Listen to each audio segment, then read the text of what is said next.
Forged from the love of liberty in the fires of hope and prayer, with boundless faith in our destiny, we solemnly declare.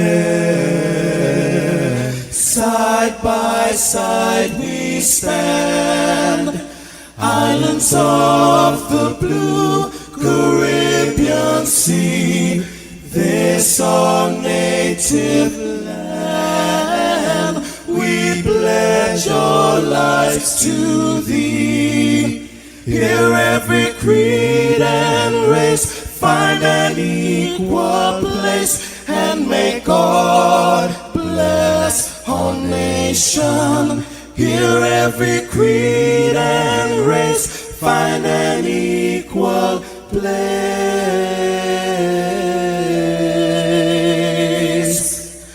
and may God bless our nation.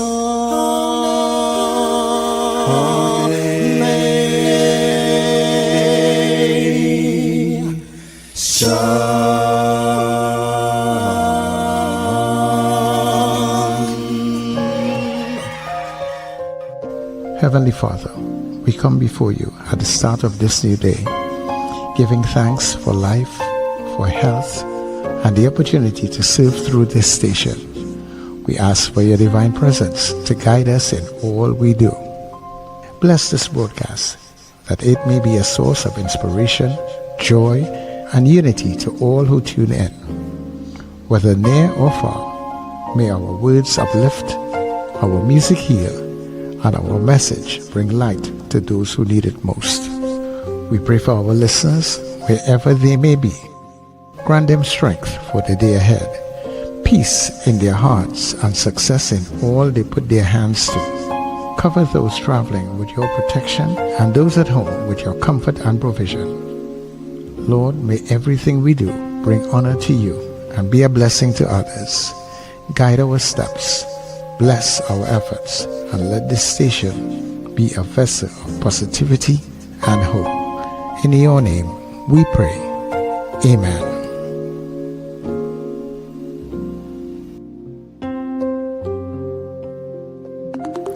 Your voice, your soundtrack, your station. New Era TT Radio, NETT Radio.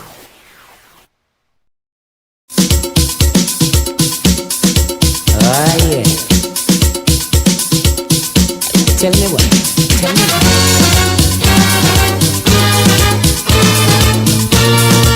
Hey!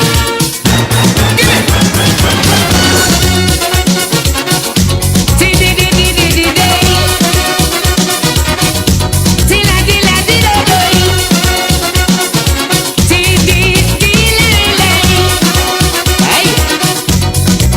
When I pick you up, you was lively and you was hot. I tell myself this is it. We go party down the place. Now you keep holding back, and you have it in your waist.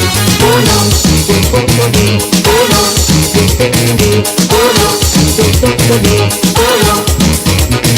Tell me why you don't have the feeling like that is so nice. I wonder what's on your mind. Don't tell me you're going to ruin my life. Tell me why you don't have the feeling and that is so nice. I wonder what's on your mind. Don't tell me you're going to ruin my life. Maybe you want something to shake you ding-a-ling. Hey, maybe you want to roll your bambala.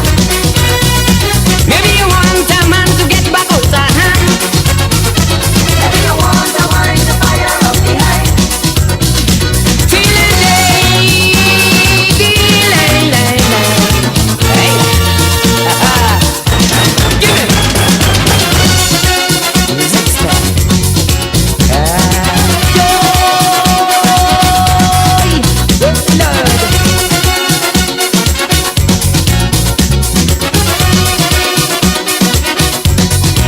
You can say to me, that we don't have the energy. We were staring down the place, drink for drink and waste for waste. But now you have me in shock, you go run out of luck. Oh yeah, oh yeah, hey, oh yeah, oh yeah. Tell me why you don't have the feeling and party so nice. I wonder what's on your mind. You tell me you're going to ruin my night. Tell me why you don't have the feeling and party so nice. I wonder what's on your mind. You tell me you're going to ruin my night. Maybe you want something to shake your ding-a-ling. Maybe you want a rum to roll your bum. Maybe you want a man to get back out of hand. Maybe you want a wine to fire up the hand. Alright. Day, day, day, day, day. Lord. Get him. Ding, ding, ding, ding, ding, ding, ding, ding, ding, ding, ding, ding, ding, ding, ding, ding, ding, ding. Hey, give me. Yo.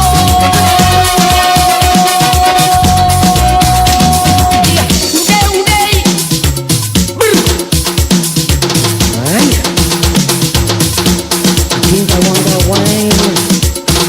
I want to shake off my behind.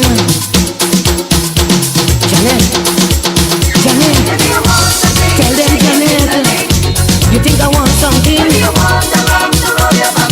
Dive me in, dive me in. Ay, ay, ay, ay, ay, ay, ay, ay, ay, ay, ay, ay,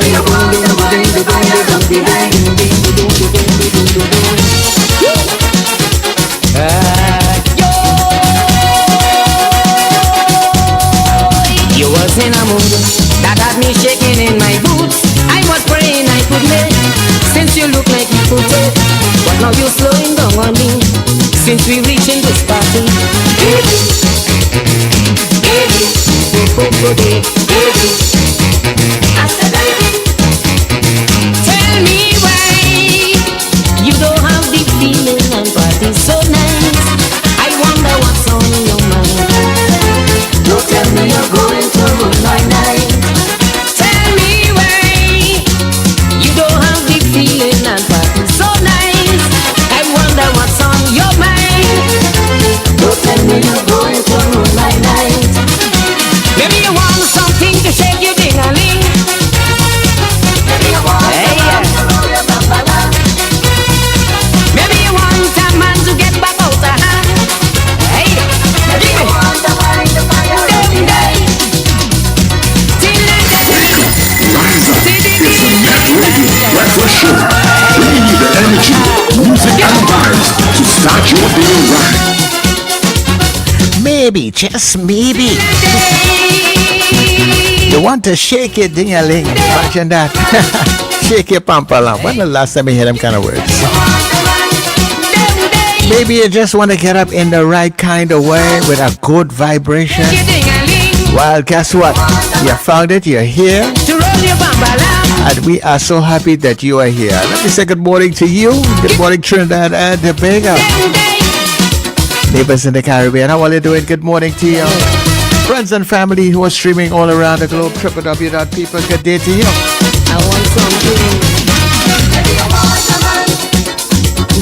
Thank you very much for being here. And if you're wondering where here is, it's New Era TT Radio, the heartbeat of the Caribbean. And yes, we take you above and beyond. Thank you so much for making us your choice. Thanks to the Heavenly Father for bringing us together for another day. And all that we do, dear God, let it be a blessing unto you. Sir Charles, that is me. Happy am I to be here with you as we welcome you to the Breakfast Show. Get up, it's the time to start the day. The Breakfast Show is here, we bring in the soca way. Yeah, yeah, yeah, yeah, yeah, yeah, yeah. Yeah, yeah, yeah, yeah, yeah, yeah, yeah. Wake up, it's a brand new dawn. The Breakfast Show got the vibes turned on. From Morocco's Bay to the Savannah line, let's start the day in Caribbean prime. Good vibes rolling through the air. The Breakfast Show, energy everywhere.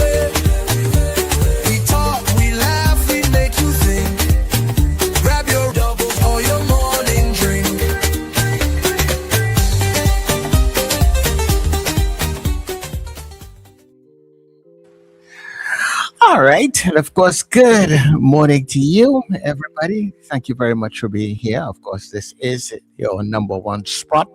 And for all of those that came in very, very early, I call you all the anthem crew now because just before the anthem starts to play, all around 5 minutes to, you just start to see the numbers coming in and they just start to grow around that time. So all of you who are coming in very early, good morning to you.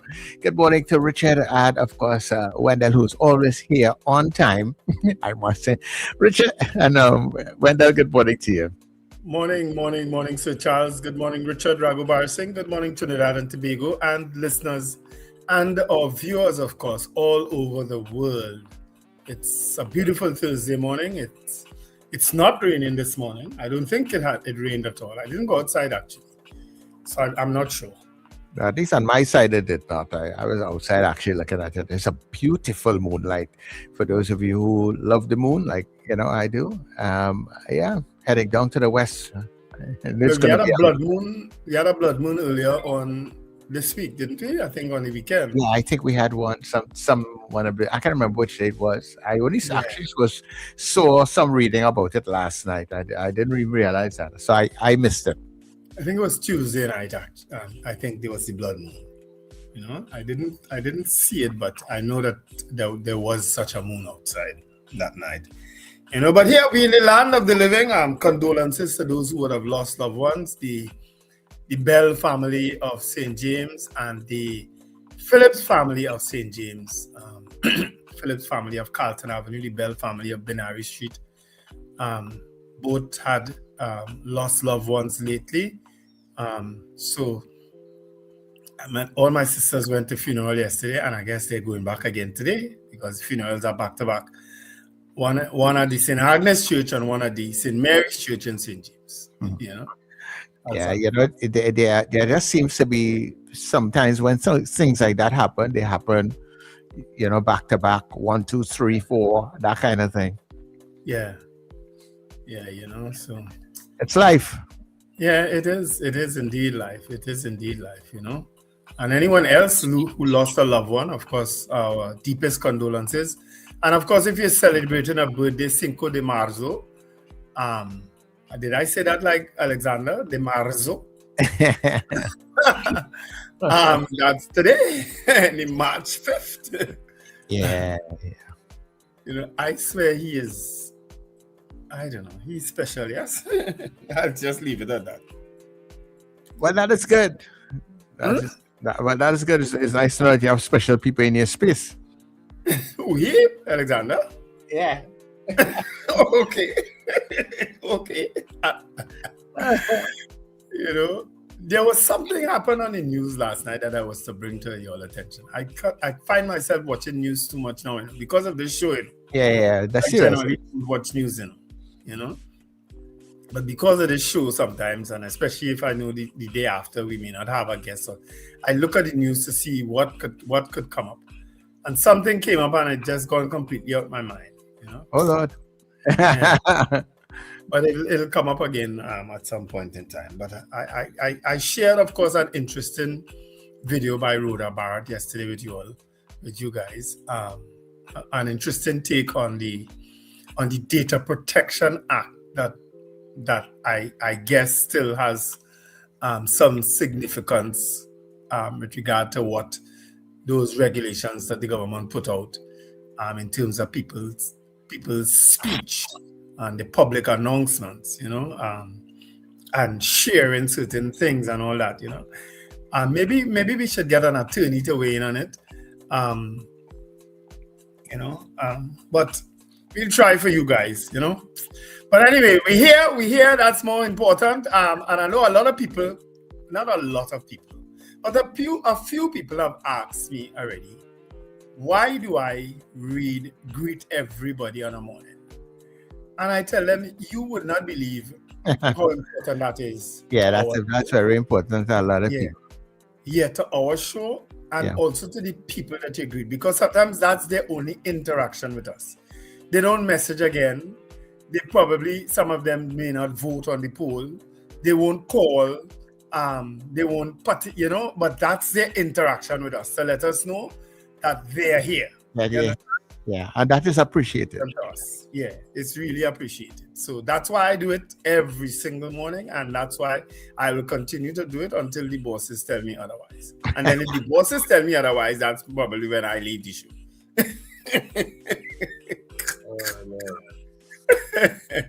You know, but that's what we do.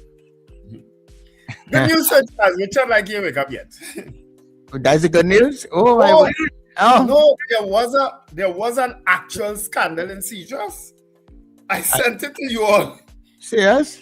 Yes, but how come you're not reading my messages in the chat? There was an actual scandal in Seizures yesterday, and I did send it to the group. Look at here. Come tell me about. You know what I sent it to? No, I sent it to the tea room group, the group with the bosses now. That is the group I sent it to. You sent it to the cousin chat. Yeah, the cousin chat. That's the one I sent it to. And there's a picture of, it says Superior Deputy Mayor was suspended from a meeting due to disrespect. News source has been reliably informed. No, we have no confirmation of this story, right, people? News source has been reliably informed that Deputy Mayor Shankar Tilak Singh was suspended and removed from a meeting at the Borough Corporation today due to disrespectful behavior put on display to the chair of the meeting and other members present. And who is he? Shankar Tilak Singh, the councillor for Seizures. So like Richard predicted that. Richard gave goat mouth on Seizures. Just like Minister Harak Singh, Swarat Singh warned yesterday. Richard, like he put a goat mouth on Seizures. Bacchanal scandal in Seizures. Yeah, no. If that is it, I saw that. I saw that when you posted that. So yeah, I just didn't pay much attention because you didn't realize it's the councillor for Seizures. No, I recognize. I don't know the councillor first of all, but when I look at the clip and I wasn't able to extract the what the bacchanal was. So if he was telling me what the bacchanal was, a different thing. But whoever recorded probably get it at the end of the bacchanal. Yeah. I don't know if the chair means the chairman of the corporation or the chairman of the particular meeting. You know, because it doesn't have to be the chairman of the corporation. It could be the chairman of that particular meeting. You know what I mean? Yeah. Yeah, but anyway, I say, hey, there's behave right bad in the council, man. Well, we have been known in Port of Spain to have little issues too, you know. Yeah, man. Yeah. No, I suppose every council will have its issues, you know. Yeah.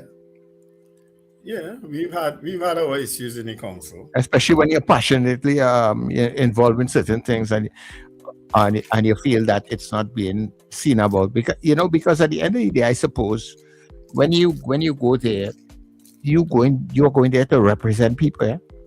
Yeah, to help people more. And when you go through, if you're taking what you're doing seriously, and you go to people's areas and you hear their concerns and you see what's going on their roads and whatever is the case, that they are depending on you to check to represent them to get sorted out. How do you go to a council meeting and it seems like, hey, well, they have the funds, or they're just not paying it any attention, and what do you want me to go back and tell these people?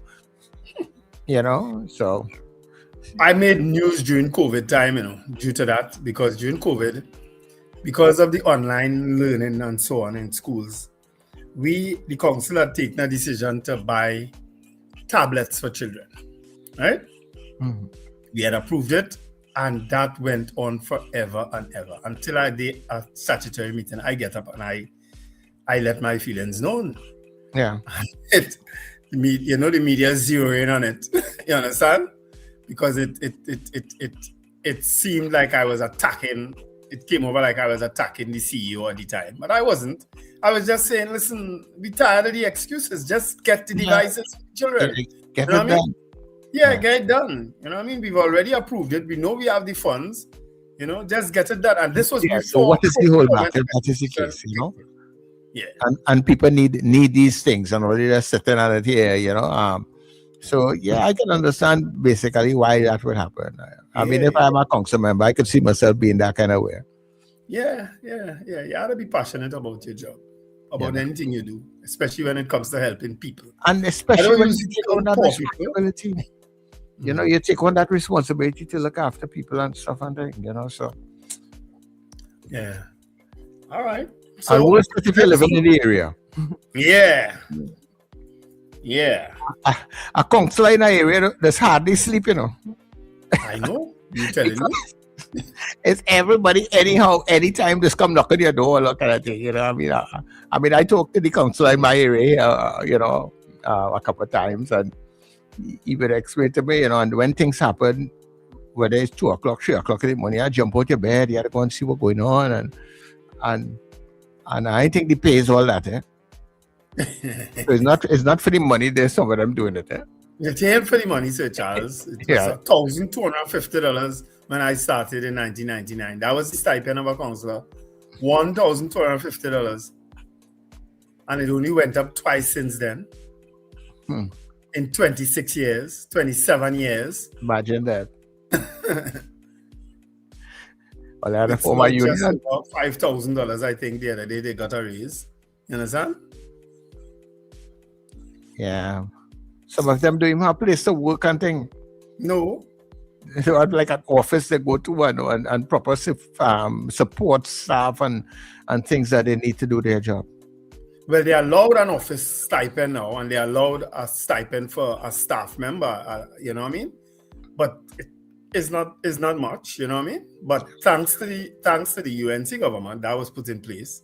And the other day they increased it, you know, although I hear complaints about them not getting the release of the funds to pay their rent and so on. I saw that as an article the other day. So I had to find out what's going on with that. You know. Anyway, good news, Sir Charles. Yeah. Because I can talk local government whole day. Like, and so many other things too. Yeah. Especially when Richard Rich. Yeah. Yeah. You're going to the road. The thing about Americans that I've thought about the language is that they say they speak English, but they've had to change it to make them understand it more. Go with me on this, because I've thought it through. They've changed some of the words. So they've taken the English language, but they've looked at some of it and they thought, no, I think we need a little bit more explanation here. Okay? That's my American accent. So things like pavement. So they can't work with pavement, so they've changed it to sidewalk. Yeah. They needed more information. They needed to know where they were going to be walking so that they wouldn't get run over. So I didn't think of that. Pavement, sidewalk. So I think there must have been a period of time where they ran with the word pavement, but they kept getting hit by cars. So they changed it to sidewalk. Now bear with me here, John, because I've thought this through. Yes. Bin, the word for bin. In American, waste paper basket. Yeah. They needed to know what to put in it. They needed to know that not only it was paper, but waste paper, and then it goes into a basket. It's not just any paper. They kept throwing away fresh paper for a period before they introduced the word waste paper basket. You see, it's like they need instructions. Glasses for your eyes, they call them eyeglasses. They needed to know where to put them on their face, because they used to have glasses and they would put them on their thighs and they would put them on their feet and they would say, I can't see any better with the glasses. And then somebody went, no, they're eyeglasses. Well, why didn't you call them eyeglasses? There's a game called squash. Have you heard of it? Yes. Not in America. Racquetball. They needed... It's a true story. They needed to know what they were going to be playing with, a racquetball, and even then they get confused because there's no court. They don't know where to go. They just wander through the street going, I want to play racquetball, I want to play racquetball. So they're probably going to have to change that. But my favourite one, without a shadow of a doubt, is horse riding. Do you know what horse riding is in America? Is it not called horse riding? No. Horseback riding. They have to specify the area of the horse. Well, yes. There were terrible problems, because there was a period of time when they didn't call it horseback riding. Where did they go? They used to hold on to the tail and then... Are you sure this is how they ride the horses in Europe? That's a whole different thing you're doing there, I think. Anybody who's watching this show who may have been flicking the channels, that's not a moment you want to... No. This was a story about American and descriptive words.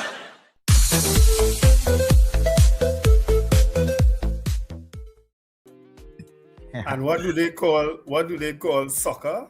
Football. Football. Football. And Yeah. they hardly ever use the foot in that game, eh? Mm-mm. They call it football, American football.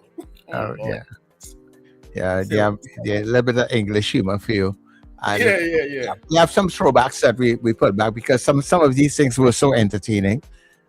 We have done a lot of them, and the ones that we have documented, I'll put them back every now and then for you all because sometimes people like, first time I see that, you know. Yeah, man. Why not? Okay. All right. Let's greet the folks in the chat this morning. We have lots of people coming on early this morning. Valerie Mendoza, dead on midnight, says good morning to the breakfast team. Eunice Dublin came in 12:04. Margaret Thomas. Robert Allen says good morning, Richard Wendell and Sir Charles. Have a Morning, great Robert. day. Odell Guy also says good morning. Wendy Ann and Frank James. Diane. Ava Smith also says good morning. Dwayne Sylvester. Marlene Saunders Sobers. Wow, it's almost weekend here. Very right, yes. Marlon Motley also says good morning. Carol Guevara. Debbie Modest. Joyce Phillip. Robert Taylor. Gavin Frank. Pamela O'Connor. Mrs. R is up early this morning. Slick Money Grip, good morning, gentlemen. Scorpion Pepper up early also. Julia Samantha, Prava Ramdial, good morning. Ingrid from Tucson, Arizona. Carlisle Cupid, Sherwin, and Juliet Kerr. I have a terrific Thursday. I think it's Throwback Thursday, Sherwin. That's why we show back that good news segment. Yeah. That was very good. Very good. Yeah. Margarita Charles says good morning. Helen Prescott also says good morning. Sankofa said, bountiful graces. The word for the day is hope. How often people eat. Huh? Okay. All right. I think I understand where you're going with that. Boy B. Daisy from Daybase. Scorpion Pepper. Yes, Charles, I noticed the moon yesterday morning. Beautiful. Mrs. R. Carol, you're real shaking. Scorpion Pepper special is really the word. Ambrose Blanc, morning to you guys. Ozzy Molino. What Carol is saying there? Yes. Okay. I think that's coming to do with the tune. Nicola Matt Nichols, good morning, gentlemen and everyone. Diana Hamill. Good morning. Happy to be here with you all. Margarita Chow, happy birthday to my son, Nigel. All God's blessing be with you always. Love you. So happy birthday, Nigel, coming from your mommy, Margarita, and of course from us at the breakfast show. Helen Prescott says, we appreciate you all. Thank you very much. Lester Cragwell, good morning, guys. Apollonius, good morning. Robert Allen, Wendell Trinis always have a problem or concern about positive things they can't comprehend. I don't think you owe them any explanation. Actually, I hear you, but I do. I like to let people know exactly what we're doing, at least what I'm doing sometimes. I can't tell you everything that I do, but yeah, but most things you could. Most things. That's where it concerns you. The show. David McCarthy, top of the day, and a thankful Thursday to all. Maximum respect to the terrific trio. Carlisle Cupid says the Prime Minister continues to avoid press conferences and the media interrogation about government policies. Why is it necessary to monitor and criminalize social media comments so rigidly, I guess? Yeah, we'll never know. Adana Blackman, that's a first-time name. Good morning, guys. I'm always locked on. My phone is out, but I'm looking at you all. So it's Michael Cadet using Adana Blackman's phone. Morning, Michael. Biznat Prasad, hi, good morning. We're from Woodland. Is Woodland from it? I think it's Woodland. Yeah, put that up for a while now. Yeah, we haven't heard from Woodland and Goodwood. I think Woodland is Biznat, that's all. I can't remember. Goodwood is Kenny in Harlem. No, what am I saying? There's a Goodwood somebody from Goodwood in Tobago. You're right, you know. Tobago. Yeah. It's not a Kenny, right? I can't remember. Anyway, Biznat Prasad, I think, is from Woodland. Robert Allen, most neighbors don't say good morning to each other, so there's no comparison. So true. CJ, grand morning. Have a wonderful day. Sending love. Claire Lendo Rollins, good morning. Dave Gosain also says good morning. Thanks for repeating the good news, Sir Charles. That's from CJ. Carla Hercules, good morning. Felix Kazo, good morning, gentlemen, and the Breakfast Show family. Did Richard have a play last night? Well, you know, Richard play every night. And it's taking a little while to recover from these things, you know. Yeah, he doesn't have to have a play to be playing, eh? Trust me. It's Esther Samson. Morning, Miss Samson. Thanks for rejoining the YouTube chat. Good morning, guys. Wendell, are you okay today? Do you need a hug? I'm very much okay. I mean, I wouldn't refuse a hug. Manuela Peters, good morning to everyone. Marcia Rock, she's from Orlando. Good morning, Marcia Rock. Alistair Hart from San Fernando. Woke up to a non-working pump. Oh boy, had a bait in the yard. Steve Valer, that's a name I haven't seen for a long time. God bless you all. Brenda Joseph, also, I think that's Brenda from Pinal, eh? Really? Yeah. Miss Joseph, okay. Miss Joseph, good morning. Wendell, you got it wrong. They actually call football soccer. Football is yeah, you're right. They call football soccer, but the one they call football is actually the rugby. Yeah. A form of rugby, eh? Yeah. Yeah. Thanks. So you're right. Yes. And Scorpion Pepper says we really do need to challenge these back-to-back SOEs in the courts. Well, somebody had to do it, not me. So those are the greetings on the chat, Sir Charles. Yeah, okay. So for those who are coming in very early, let me say good morning to Salty Melty, who was on very early. Randy Santos, good morning to you. Suzanne, good morning to you also. Archbishop Ashton Clark out there in Canada. Frank in Aruka, good morning. Mr. Billy, Powder Magazine people. Zena out there in Arima, good morning. You're getting up very early these days. Brenda, of course, in Peanut. Miss Joseph, good morning. If that is you. Rena Budu Jennings and the Pity Valley people. Of course, CJ's in New York. Captain Ron is in Dallas this morning. Kent is in Laventel. Carlin and Kelly coming out of Carnage.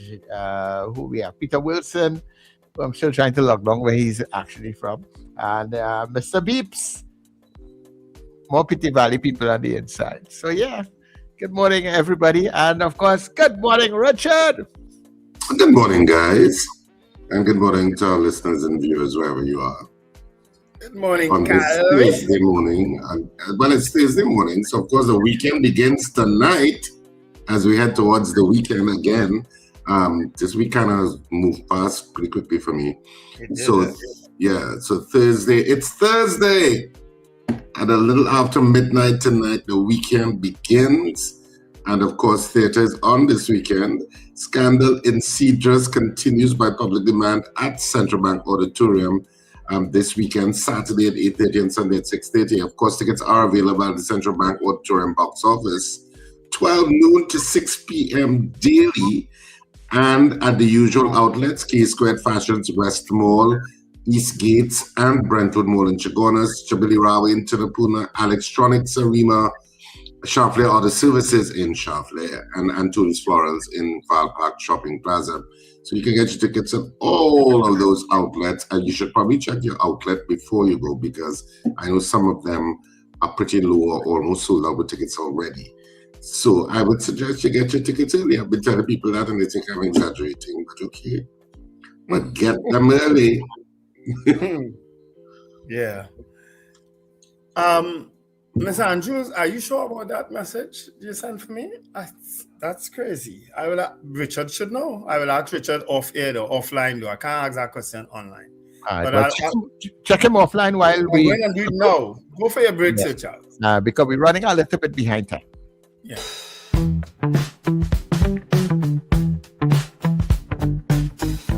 S&H Rumbox, 137 Western Main Road, St. James, for all your retail and wholesale needs for alcohol and non-alcoholic beverages.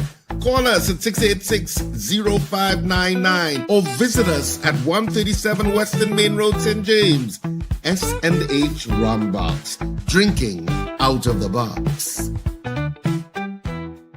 Save more now at Furniture Plus. Get a pair of pillows for only $49, queen mattresses from $7.99, free gifts with select purchases, plus extra discounts on higher purchase plans. Hurry, visit any Furniture Plus showroom today.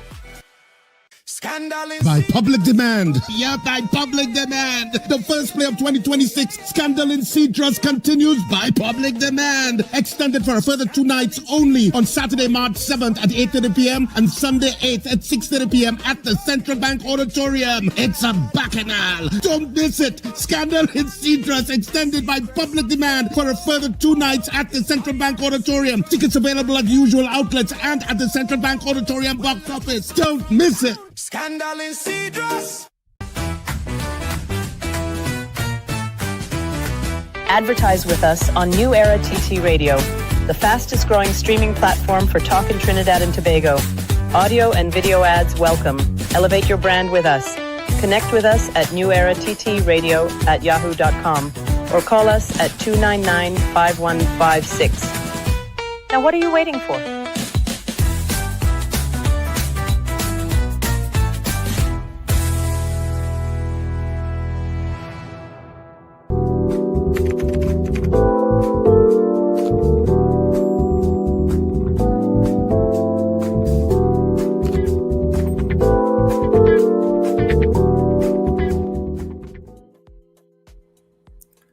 We go straight into news headlines, and today, of course, is March the 5th, 2026.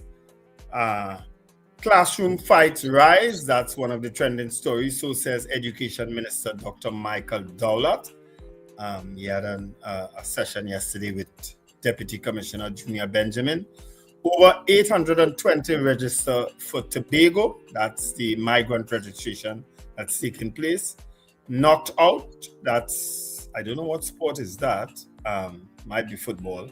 Double goal for Williams at school champs, and that's Carissa Williams.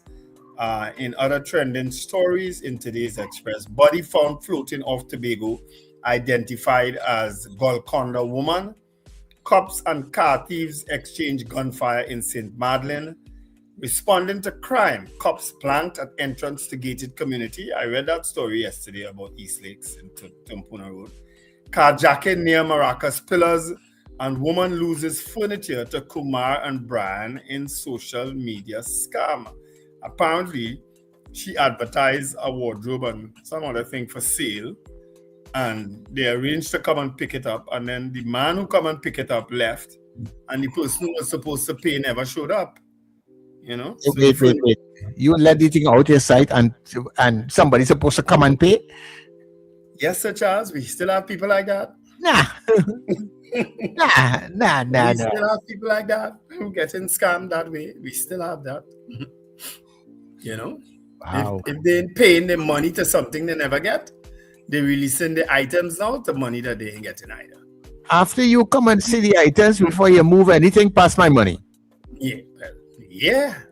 Come on, you come, you look, and you take it to put it on your van, and you ain't pass my money yet? Nah. Oh, Lord. That's it. Ron DeSantis Jr. is saying they only have audio on YouTube. Let me check. I know we live on Gael since the start of the show. But let me check YouTube, Ron. No, YouTube is up and running. Yeah, it is. Ron, go and pay a bill. Yeah, maybe they blocked you in that area. Let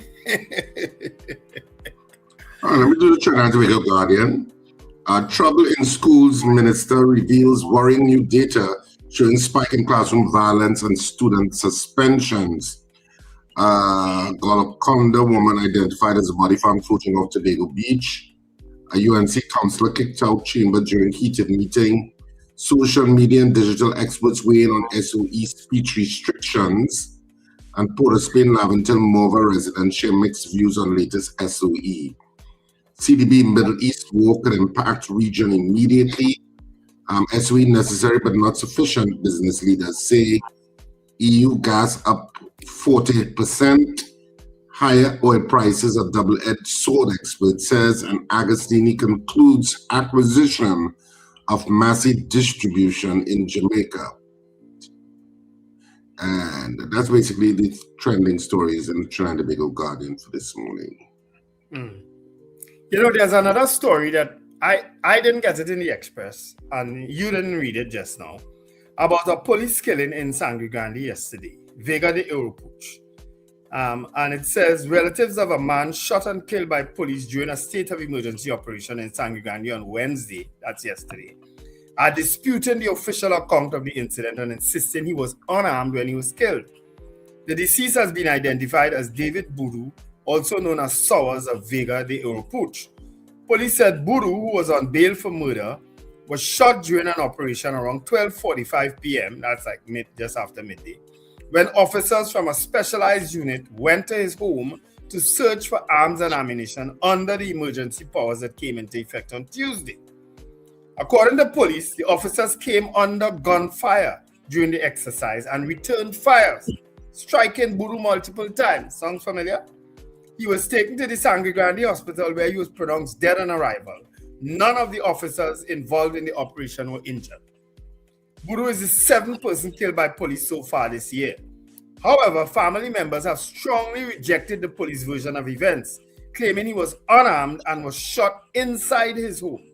In a statement circulated on social media, a relative described Buru as a devoted father and family man. Let me tell you about who he was. Father of 3 amazing children, a son, a brother, a nephew, a cousin, an uncle, and a friend. So said the relative. The relative alleged that Buru was shot in cold blood on his bathroom floor and accused officers of using excessive force during the operation. The family also questioned why he was not arrested earlier, claiming he had been present at a police station the day before the shooting. He was present at the police station yesterday. Why wasn't he arrested then? Why was no attempt made to apprehend him? The relative further claimed that officers did not announce their presence before entering the home. Well, I don't think they have to do that again. Eh? Please enlighten me on the crime that he committed to deserve this type of death. So that was what the relative went on to say. Sad to say, people, sad to say that we are going to read of many more incidents like that. I hope not, but that's what I think is going to happen. That is very something else. But before we get into everything, let's do our Did You Know, because it's a little long today. So let's do that and then we'll get into the other things. Mm-hmm.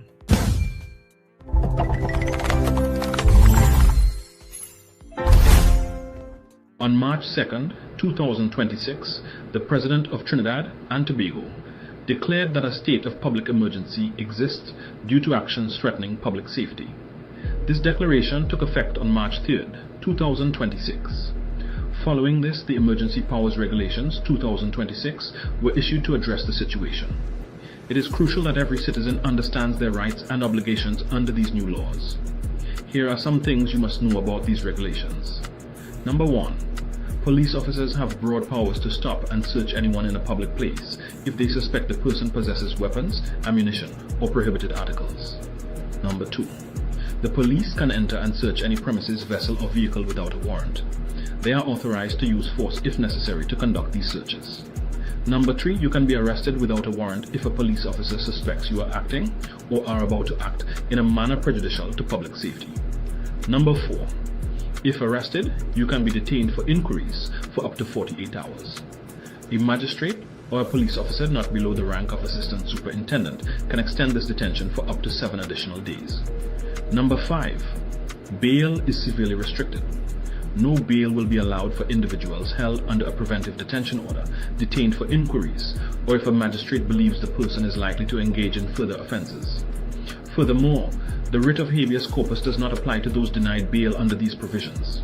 In simpler terms, this means that if someone is denied bail under these rules, they cannot use the legal process of habeas corpus, which normally allows a person to challenge their detention in court to try to get released.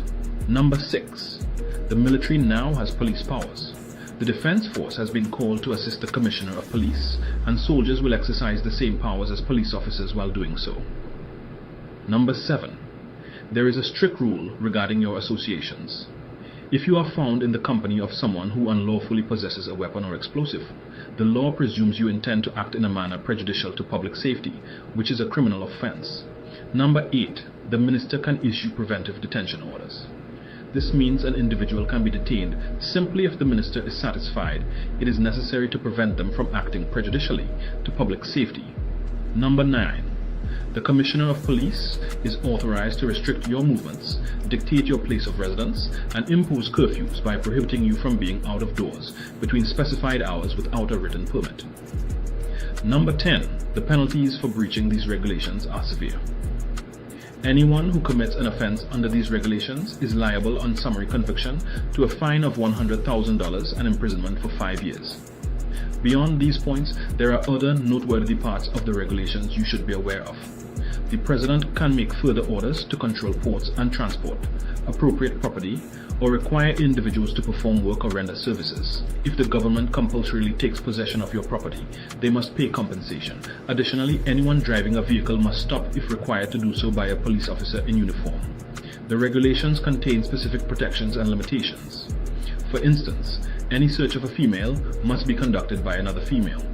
Also, making statements or possessing items intended to influence public opinion in a manner prejudicial to public safety is strictly prohibited. Finally, the courts have the power to exclude an accused person from their own trial if they interrupt the proceedings to the point of making the trial impracticable. Please stay safe, stay informed, and ensure you comply with all lawful instructions from law enforcement during this period. I would appreciate it if you could share this video to inform others about their rights and responsibilities under the state of emergency regulations.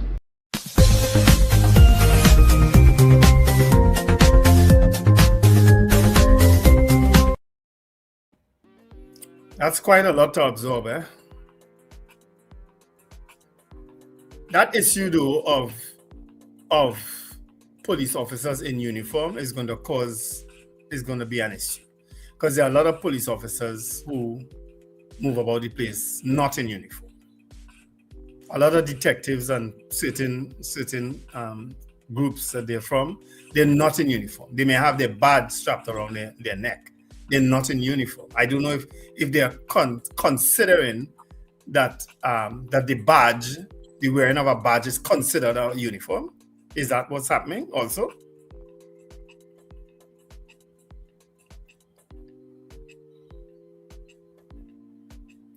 Why am I not hearing you, Richard? Yeah. Yeah. Is he wearing a badge considered a uniform? Since we can't really answer. To me, that's not a uniform, because there's an official uniform of the Trinidad and Tobago Police Service. Yeah. That is going to cause an issue in some cases. I doubt they will always have uniformed police officers, I'm sure, around. Richard, sometimes these people who I'm speaking about driving around in unmarked police cars, you know.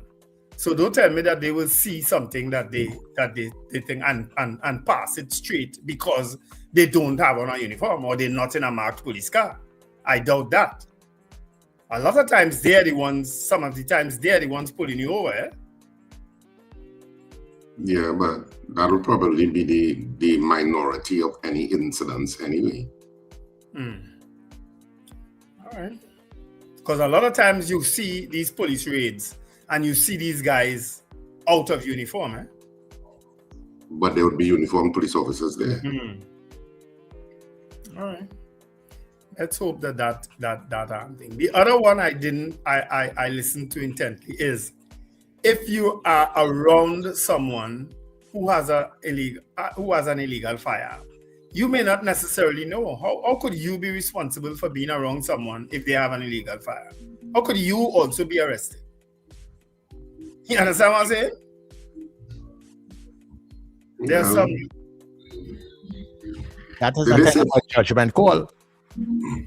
But how do you make that judgment call if you don't know? I'm talking about the police, because you would not know. You may not know. Is that your clever way of saying intelligence, Sir Charles? What? Is that your clever way of sneaking in the word intelligence with police there?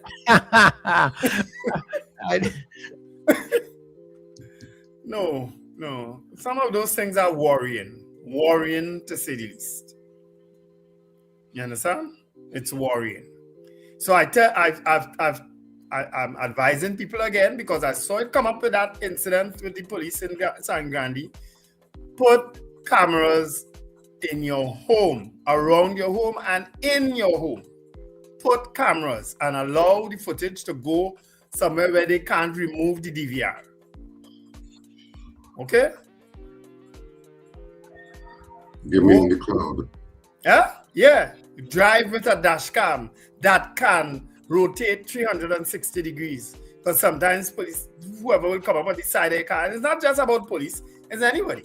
Come up on the side of your car and your dash cam is facing forward. You want that dash cam to be able to turn towards whoever that is and capture that image also. Right? Do that, please. I ain't taking no chance. You can't take any chances now. I'm sorry. That's the reality of the world we live in. All manner of things will happen. I've seen a whole lot of things people are posting too. I don't know how true it is, because I've seen all these WhatsApp messages going about to be aware of this and that on your phones and what will be happening, and so I don't know what to make of some of the messages I'm seeing floating around right now, and there are plenty of them, Yeah, but it's your phone taps and so on has been in circulation for a long time. Tapping your phones and following your conversation. But they have a lot of work to do with my phone. Well, I think part of the problem was when they announced that state of emergency, they didn't allow media to be there. Yeah.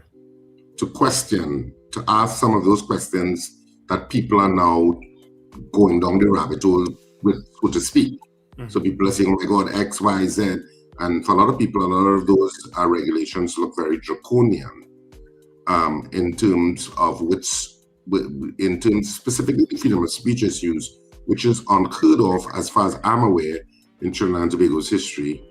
Of course, there are people much older than me, and I know a lot of you all are in the chat, who would know whether in fact anything like that has happened previously in terms of some of those restrictions or regulations under the SOE. So I think that's what has people alarmed or concerned. And I know the People's National Movement is having they had a press conference on it, but sometimes the PNM just makes me roll my eyes because anyway, maybe they will find their way.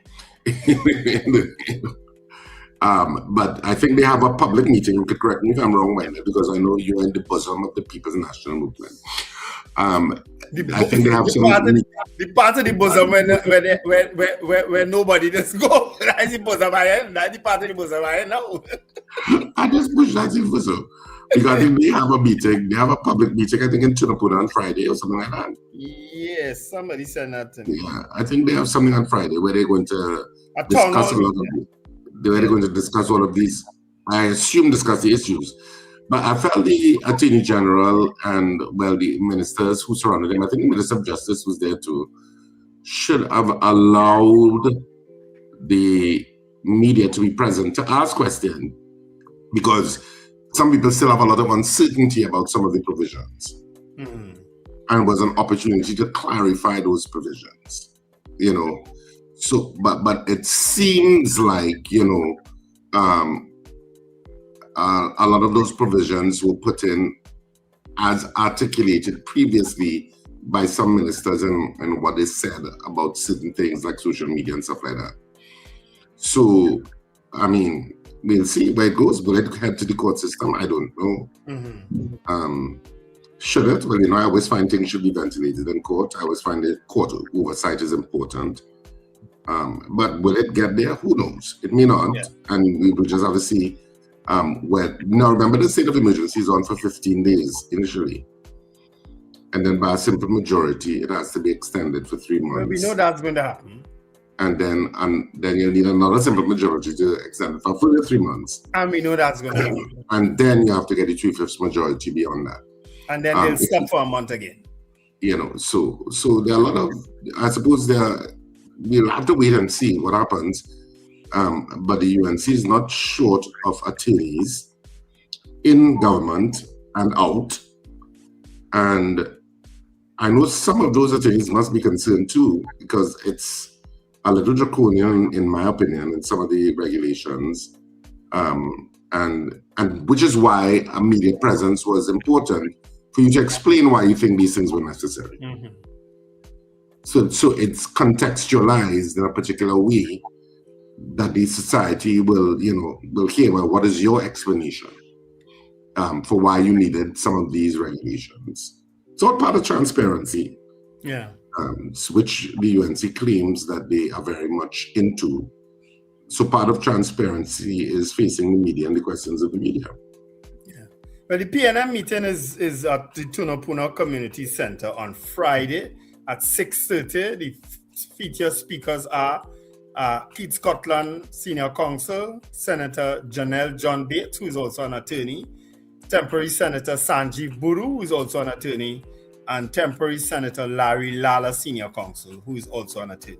That meeting is at Tunapuna Community Center at 6:30 to discuss the state of emergency. All right, that's happening on Friday. All right. So it would have been good. It would have been good to get somebody like Larry on, because he's a senior counsel. Yeah, so they could try him in the second hour. He was always willing to talk. He's always willing to talk. I'll send him a message to give his sense of what he thinks. I know Senator John Bates listens to us on a morning, but I don't know if she'll be willing to talk. She listens every morning. So good morning, Senator John Bates. Let's open up the lines and take a couple calls, and then we'll poll based on that story that's coming out of Sani Grande. Right? Do you expect more of these police killings during the state of emergency? That's what we'll poll, because we've had 7 so far for the year. Right? Do you expect to see more of those things happening? All right? All right, so lines are open to you. So you can get in on the show now. 281-1315, 299-5156. Give us a call. Share your thoughts with us this morning before we go to the poll. You just have a couple of minutes, so you need to move very quickly. Mm-hmm. Yeah.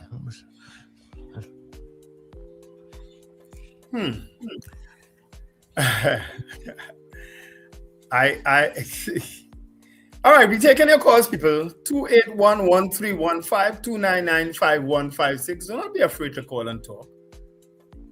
We are going to protect you. As much as we can. Yeah. Mrs. R. Tired asks Stuart Young if he want to talk. He says no. But he's speaking on platform sometimes. But Tired asks him if he want to speak, do an interview, and he says no. So I'm not even going to bother to try again.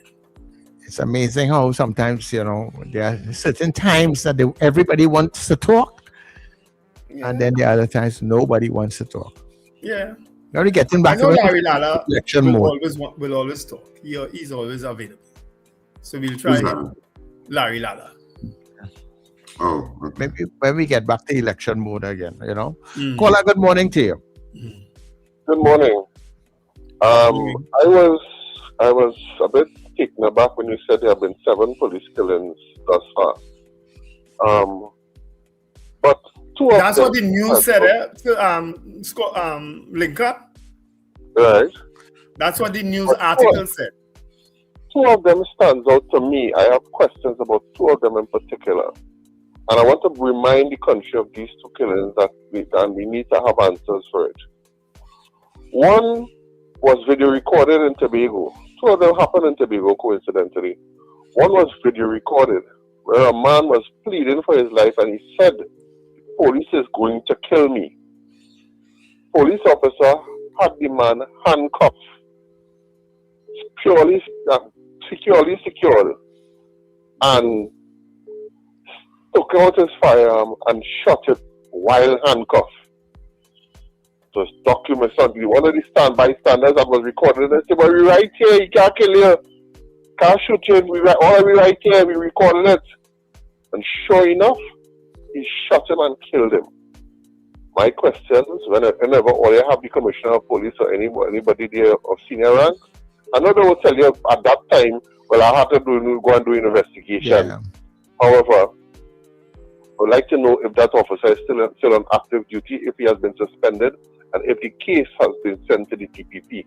Last time, only had somebody here, I think it's this program, and I think it was Eli or something like that, And he said, as I come off the program, I have the file in front of my desk right now, and I'm going to send it to whoever he was going to say. I believe was the DPP. We never interviewed the head of the league.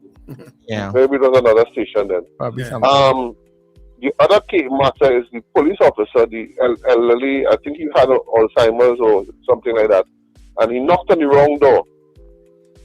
And the police officer shot through the door and killed the man. Right? Innocent man, just saying he lived in the neighborhood, he just happened to be, I think he had Alzheimer's or maybe he was intoxicated. I don't know what the situation was, but it is asinine and moronic that a police officer hear a knock on the door and just shoot through the door. I know who it is, I know if it's his wife, I know if it's his child, I know if it's not anybody concerning him, shoot through the door and kill the person behind the door. Those two cases in particular, I am curious to know what is the update with those two cases and what is the status of those two individuals as police officers getting paid by the state, more so armed with by the state if they're still on active duty. Because I am afraid if those two police officers in particular is still wearing a gun and a badge. Okay? Well, I don't think you're gonna get much coming out of the police service for during this state of emergency. You know, I don't know that you'll get much of press conferences or updates. I expect that. Yeah. Ask them nothing now, especially. Yeah. Yep. Well, I don't think that transparency. Those questions are really for the citizenry to remind them of the kind of police we have in place during the state of emergency. Right? Have a good morning, gentlemen. Take care. Yeah, caller, good morning. Good morning, gentlemen. Morning, Miss Sampson. Concerning the school children, don't you think if the parents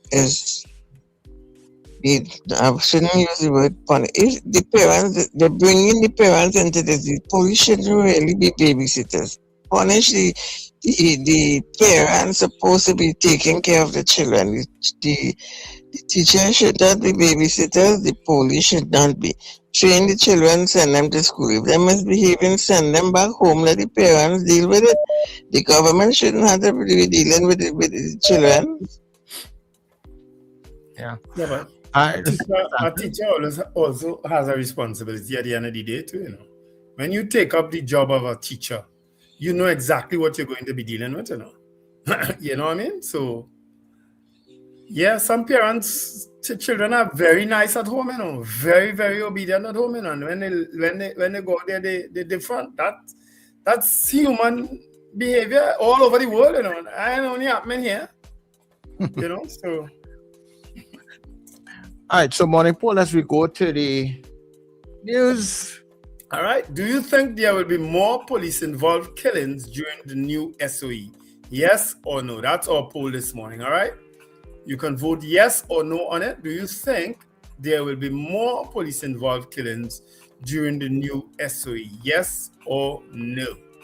All right, so we'll come back and talk with you after the news.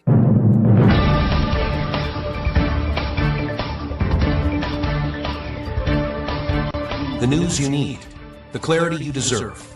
Local, regional, global. This is NETT Radio News Now. This is news on New Era TT Radio and Gael Caribbean TV for Thursday, the 5th of March.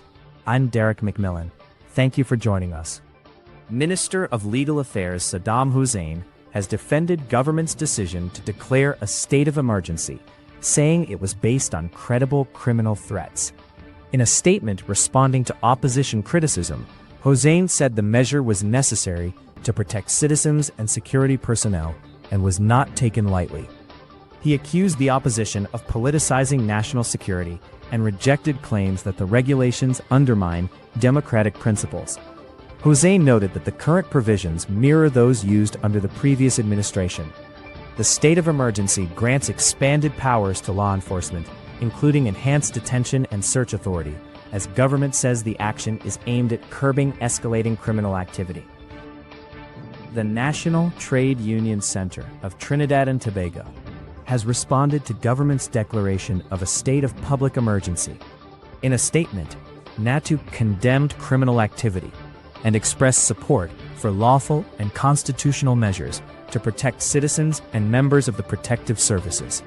However, the organization said emergency powers must be temporary, proportionate, and subject to democratic oversight, adding that workers' constitutional and industrial rights must not be affected.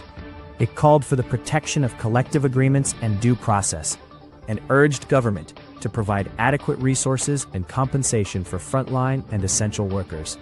NATU also emphasized the need for long-term social and economic measures to address the root causes of crime. The Anjuman Sunatul Jamaat Association has called for an immediate ceasefire amid escalating hostilities in the Middle East. In a public statement, the organization expressed concern over recent military actions and retaliatory strikes, citing reports of civilian casualties and damage to schools, hospitals, and humanitarian facilities.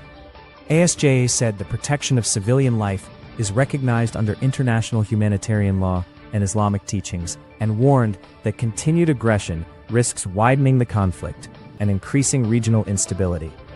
The association urged all parties to return to diplomatic dialogue and prioritize the safety of civilians.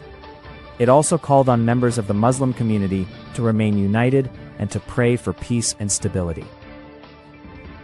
2 men have been arrested at the Addo Bolden Stadium after allegedly presenting altered documents to immigration officers.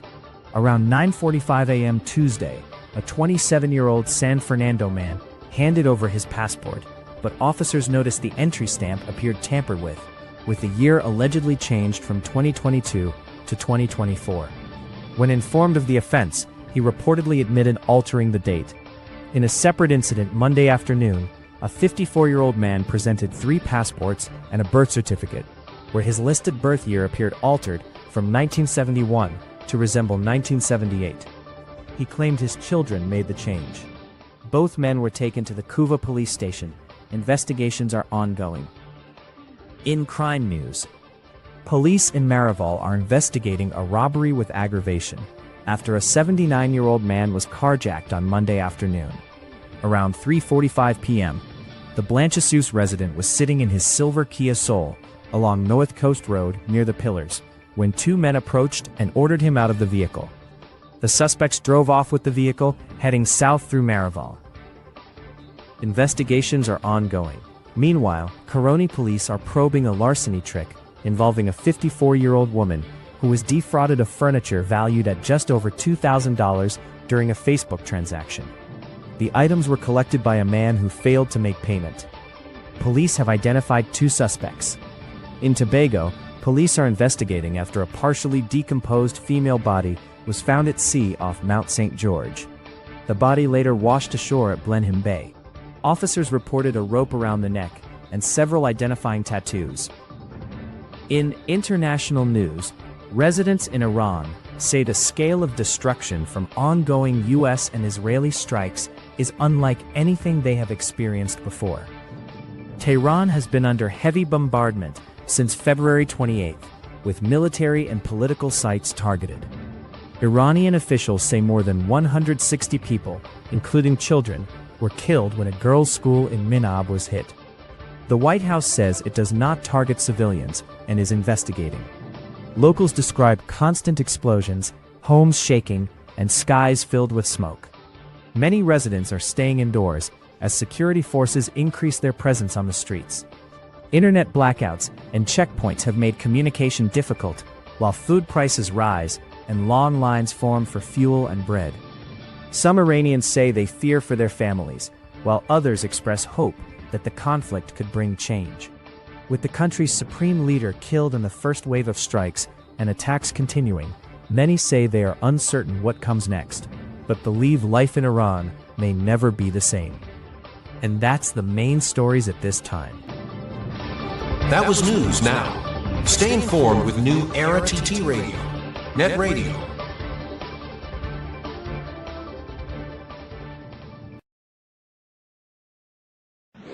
Your mid-morning just got better.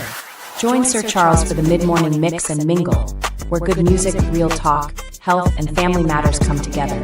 and your voice is heard. Whether you're at work, on the go, or just taking a break, this is the perfect mix to keep you engaged, informed, and entertained. The Mid-Morning Mix and Mingle. Weekdays, 9 a.m. to 12 noon on New Era TT Radio, NETT Radio. Morning vibes, fresh energy. This is the NETT Radio Breakfast Show.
You're locked into NETT Radio Breakfast Show, fueling your day with the best music and real talk. All right, and of course, welcome everybody if you're joining us for the very first time this morning. Thank you so much for being here on New Era TT Radio, NETT Radio, taking you above and beyond. Welcome to the second hour of the Breakfast Show.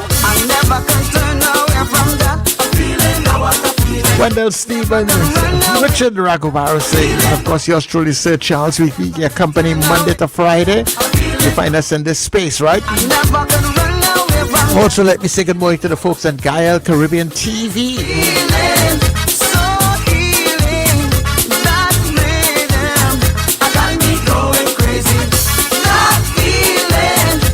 Thank you so much for joining us, everybody. And of course, you want you to stay with us all day and every day here on NETT Radio. And just to let you know that when we come off of the TV feed, and of course the social media feeds at around 8:30, somewhere in that area, you can listen to our live stream at www.newerattradio.com. New Era TT Radio on TuneIn. That way you get us on your Google and Alexa devices, yeah? And while you're on our platforms, please don't forget to like, subscribe, follow the pages, and don't forget to also support and donate to the channel, all right? What do I need to let you know here? Well, the morning phone is up. Do you expect there will be more police-involved killings as we're into this new dispensation of the SOE? You're voting yes or no, and then you can put any comments after, right? Yes or no first. And when we come back, we tell you how we voted, right? And how you voted. Stick and stay, don't go anywhere. By public demand. Yeah, by public demand. The first play of 2026, Scandal in Cedros, continues by public demand. Extended for a further 2 nights only on Saturday, March 7th at 8:30 p.m. and Sunday 8th at 6:30 p.m. at the Central Bank Auditorium. It's a bacchanal. Don't miss it. Scandal in Cedros, extended by public demand for a further 2 nights at the Central Bank Auditorium. Tickets available at usual outlets and at the Central Bank Auditorium box office. Don't miss it. Scandal in Cedros. Save more now at Furniture Plus. Get a pair of pillows for only $49, queen mattresses from $7.99, free gifts with select purchases, plus extra discounts on higher purchase plans. Hurry, visit any Furniture Plus showroom today.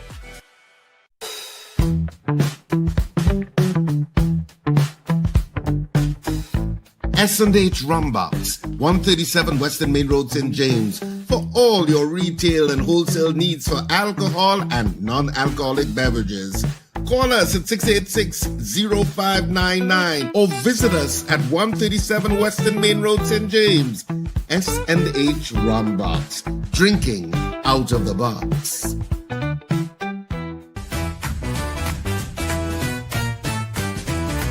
Advertise with us on New Era TT Radio, the fastest growing streaming platform for talk in Trinidad and Tobago. Audio and video ads welcome. Elevate your brand with us. Connect with us at newerattradio@yahoo.com or call us at 299-5156. Now what are you waiting for?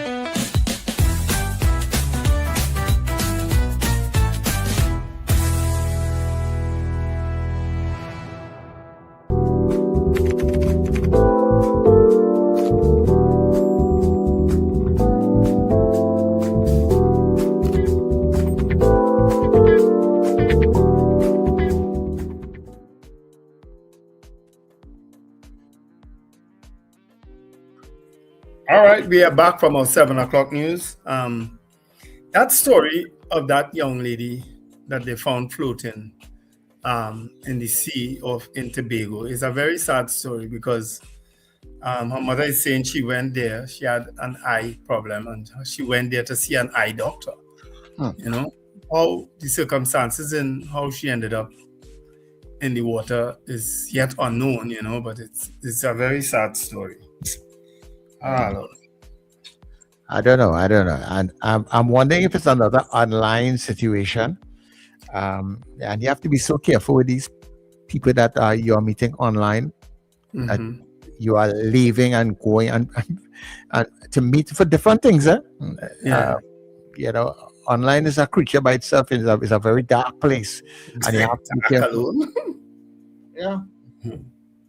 Yeah, the thing about it is, I mean, meeting people generally is so dark. It's such a dark place now. You have to be careful of that. Far less for someone you don't know. The people who you know can hurt you. So father said the people you don't know. You understand? Yeah, and that is it, you know. So, and you have to be so careful. And men and women, Yeah. Yep. You're reading about some things, even with men who are meeting people for online and going to meet them and getting held up, getting robbed, and people have lost their lives, you know. So you can't be too careful, the strong people. Don't trust nobody now. Don't trust anybody. Yeah. That's the simplest way to put it. Right. You know. Well, we did talk to Attorney Om Lala, and he will join us in a little bit after the poll there, Wendell. All right, good. So we do have Om Lala coming up as our guest.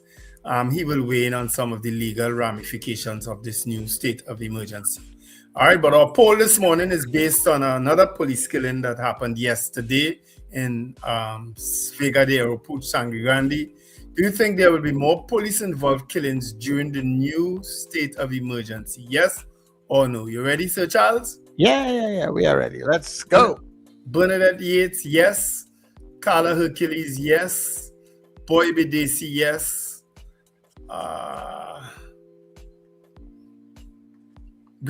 Gregory Boyer says yes. Shimmer Paul, yes. Diane, yes. Wayne Joseph, yes. Cappy the Nigerian, yes. Rena Jennings, yes. Annalie Johnson, yes. Felix Kazo, yes. Finbar Collins, yes. Lester Cragwell, yes. Trini Gets Fit, yes. Colted Finch, yes. Kazim Mohammed, yes. Cappy, yes. Good morning. Sorry about my manners. Dean Allen didn't vote here. Suzanne Jessup, yes. Ava Smith, yes. Apollonus, yes.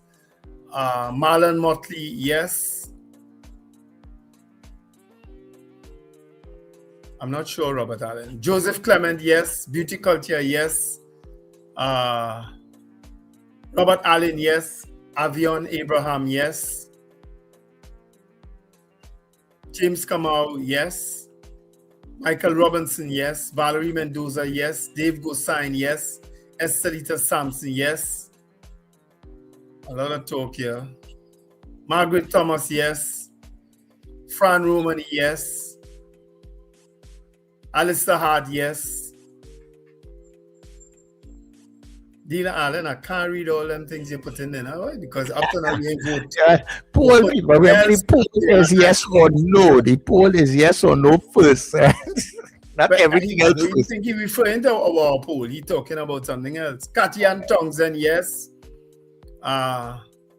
Scorpion Pepper finally votes yes. Josie Richardson, yes. Andre, yes. Wendell, can you ask Mr. Lala if the PNM intends to legally challenge? Well, I don't know. We can't ask Mr. Lala that. We're talking to Om Lala, not Larry Lala. Right? So I can't ask. I don't know that Om Lala will be able to answer that about the PNM. And Carl Guevara says yes. Okay, Andre, it's Om Lala we're speaking, not Larry Lala. Right? Yeah. So those are the votes on the chat. All right. So people still have a couple of minutes to vote, so you can get involved. And what do we have on the WhatsApp this morning? We have Archbishop Ashton Clark saying yes. Debbie Modest saying yes. Dre saying yes. And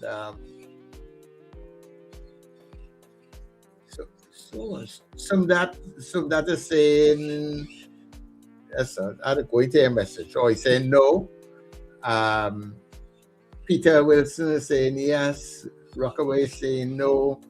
Brenda and Pina saying yes. Captain Ron saying yes. Frank and Aruka saying yes. Rena, you voted this morning? No, you didn't vote. All right. And I think that is what I have so far. I have one more from Ozzy Molino. One more yes from Ozzy Molino, Sir Charles. One more yes. All right, 42 people on the chat this morning that voted, and 40 individuals say yes, and 2 individuals said no. Well, it's easy to keep a counter because as of this new state of emergency, we have had one, right? That's the guy in Sangre Grande yesterday. So keep a count because we have state of emergency possibly for the next 6 months, 6 months and 15 days. So keep a count, right? Yeah, and you were outlining something a little while ago as to how they can keep it going for a while. I think tomorrow they're supposed to be having the parliament debate on it. Yes, well, the first I think within 3 days they have to justify to the parliament the reason for it. But that is going to happen. Everything only requires a simple majority moving forward for the next 2 extensions. For the original one, they don't need. They just need to justify that to the parliament, which is going to happen tomorrow. And then it's going to go for 15 days. And then I think, if I'm not mistaken, Richard will correct me if I'm wrong. And then they go back to Parliament for a 3-month extension for a simple majority, and then a further 3 months with a simple majority. So we effectively go in for 6 months and 15 days. Yeah. I think that's how it is. So uninterrupted, we can definitely expect that you would make our 6 months for sure. Yeah. That's what's gonna happen. Unless there's a legal challenge that stays it or whatever. I don't know if that legal challenge is going to come. It doesn't appear. I mean, we'll find out from the PNM what they intend to do maybe tomorrow in the town hall meeting. But it doesn't appear that the PNM is going to challenge it legally. It doesn't appear that way. Right? Yeah. Well, I mean, we've seen a lot of conversations taking place where that is concerned right now. You know, in the past, I did not notice it. Probably may have been there that there was much talk of the constitutional challenge, the legalities of it, as to what can be done, if anything can be done. But I'm seeing there seems to be a little more conversation taking place where that is concerned. So at least people's heads seem to be heading in a particular direction right now. Yeah. The government is determined to find ways, as you say, as they are saying, to bring the crime down, right? And they've been advised, according to what is being released, by the TTPS as to how to do that, right? You know our opinion on that. The TTPS just looking for an easy way out. That's our opinion. Yeah. If the easy way out works at the end of the day, all glory to whoever, right? But I just think I don't trust the police. I'm sorry, I don't trust the TTPS in Trinidad. I don't trust them. I don't trust them with themselves, far less with the citizenry, right? I don't trust them. And that could be for a number of reasons. For a number of reasons. Personally and otherwise. Personal and professional. Right? All right. I don't trust them. No problem. Well, I guess this year, so let's go into our Let's Talk feature. Yeah.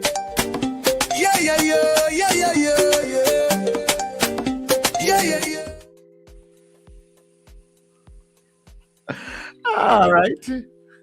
Morning, Mr. Lala. Good morning and thanks for joining us. How are you going? Morning, Wendell.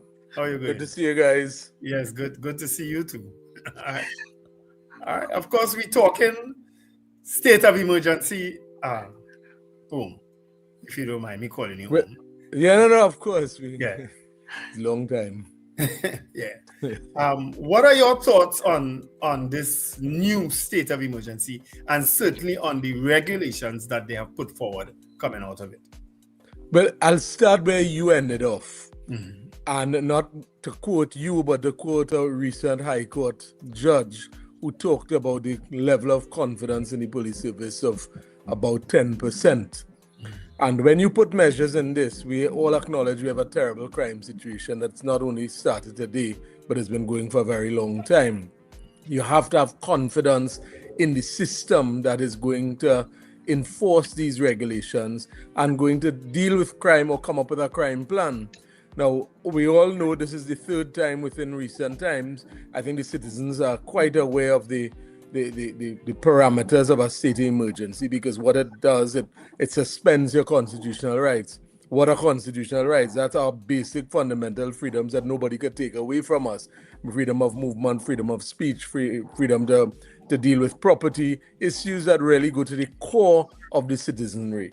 Now, state of emergencies, as we are aware, take away a lot of those rights. So in other words, the police are empowered to arrest, detain, enter properties without the normal legal framework that we would have had in the past, which is search warrants or proper, reasonable explanations to breach the citizens' constitutional rights. So those become very serious issues for the citizens, because anyone, you or I, can be arrested, detained at any point in time on the mere suspicion of the police.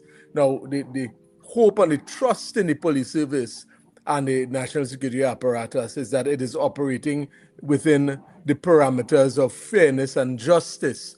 So when your constitutional rights are relied upon, then we have to rely on the integrity of the system.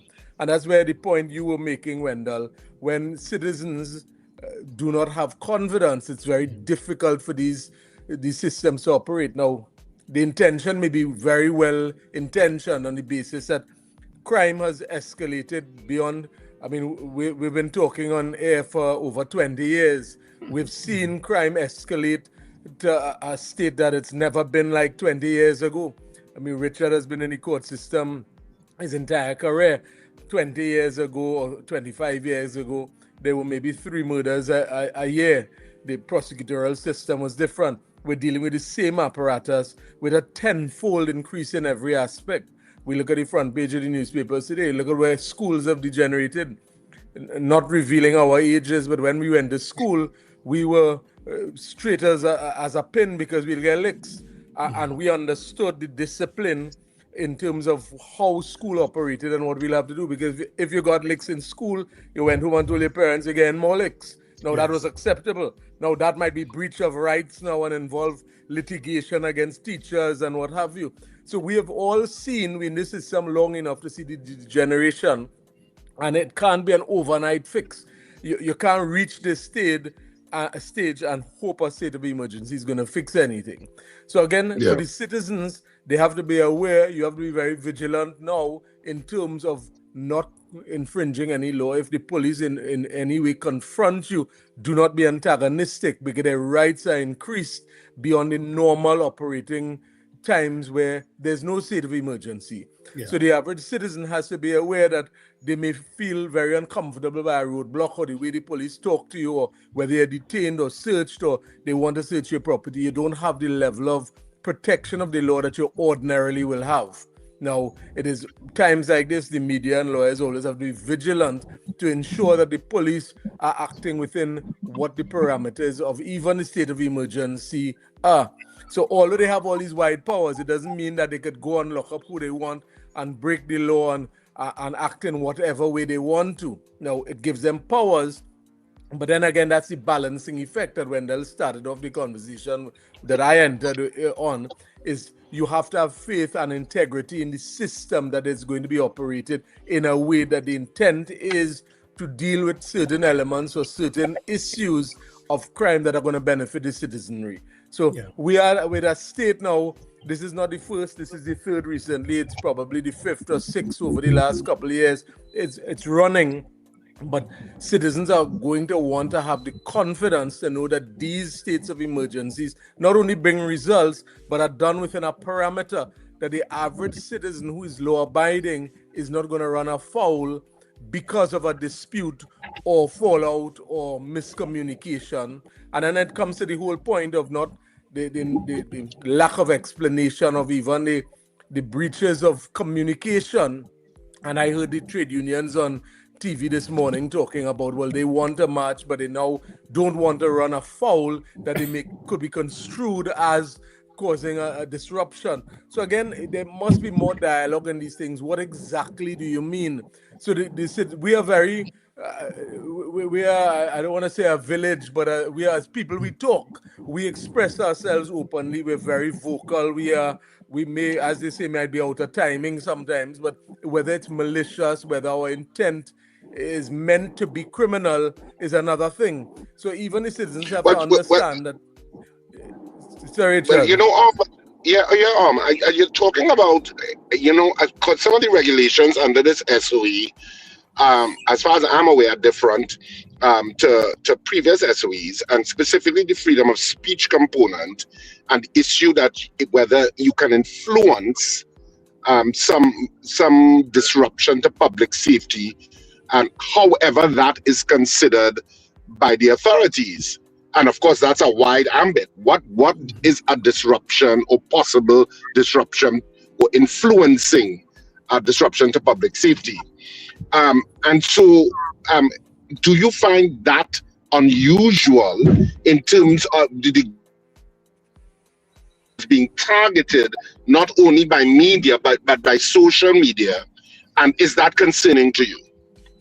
Well, it's concerning from the point of view that there's no proper explanation or definition of it. Now, we understand that social media runs the world. If there's going to be commentary to create disruption or riot or revolution, and there's information to that extent, to that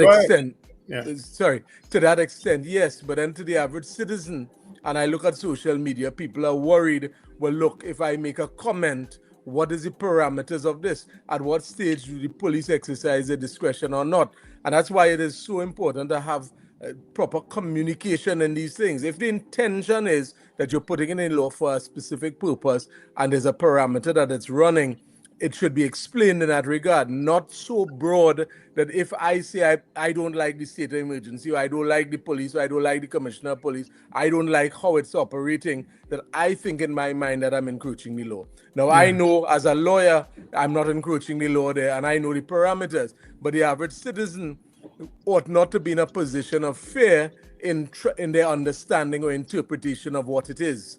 Because I think, taking it on a strictly legal point of view, the parameters of that are well defined for the purpose of what it is, but it is not explained in a way that the public understands. And remember, again, I hate to have to keep using Wendell as the example this morning, but if Wendell... No, you can go ahead. If Wendell as a reasonable, law-abiding, ordinary citizen has discomfort, then we have a problem, because you need the Wendell out there to understand, to feel comfortable, to have confidence. And when the average citizen reaches to that level and they have an understanding of where it's going, then it works efficiently. Because remember, regardless of what, if police don't have public cooperation and support and confidence and trust and passing of information, then it's just really a security service without the apparatus of public interaction. But aren't you being a little altruistic there? Because you have no...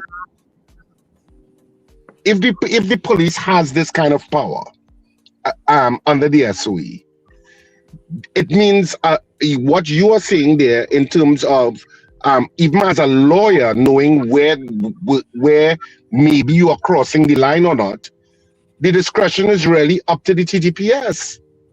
So, for example, you could say, I don't like the police, or you could say, I don't agree with what the police did X or Y yesterday. And the police decide, we consider that a disruption of public safety. Mm-hmm. You are detained. Even as an attorney, Om Lala, you are detained. Yes. You are now in the system. And you're right, there's no difference than obscene language, resisting arrest. Annoying language. Annoying language, which in today's world, I can't believe we still have annoying language and obscene language, but that's for another debate.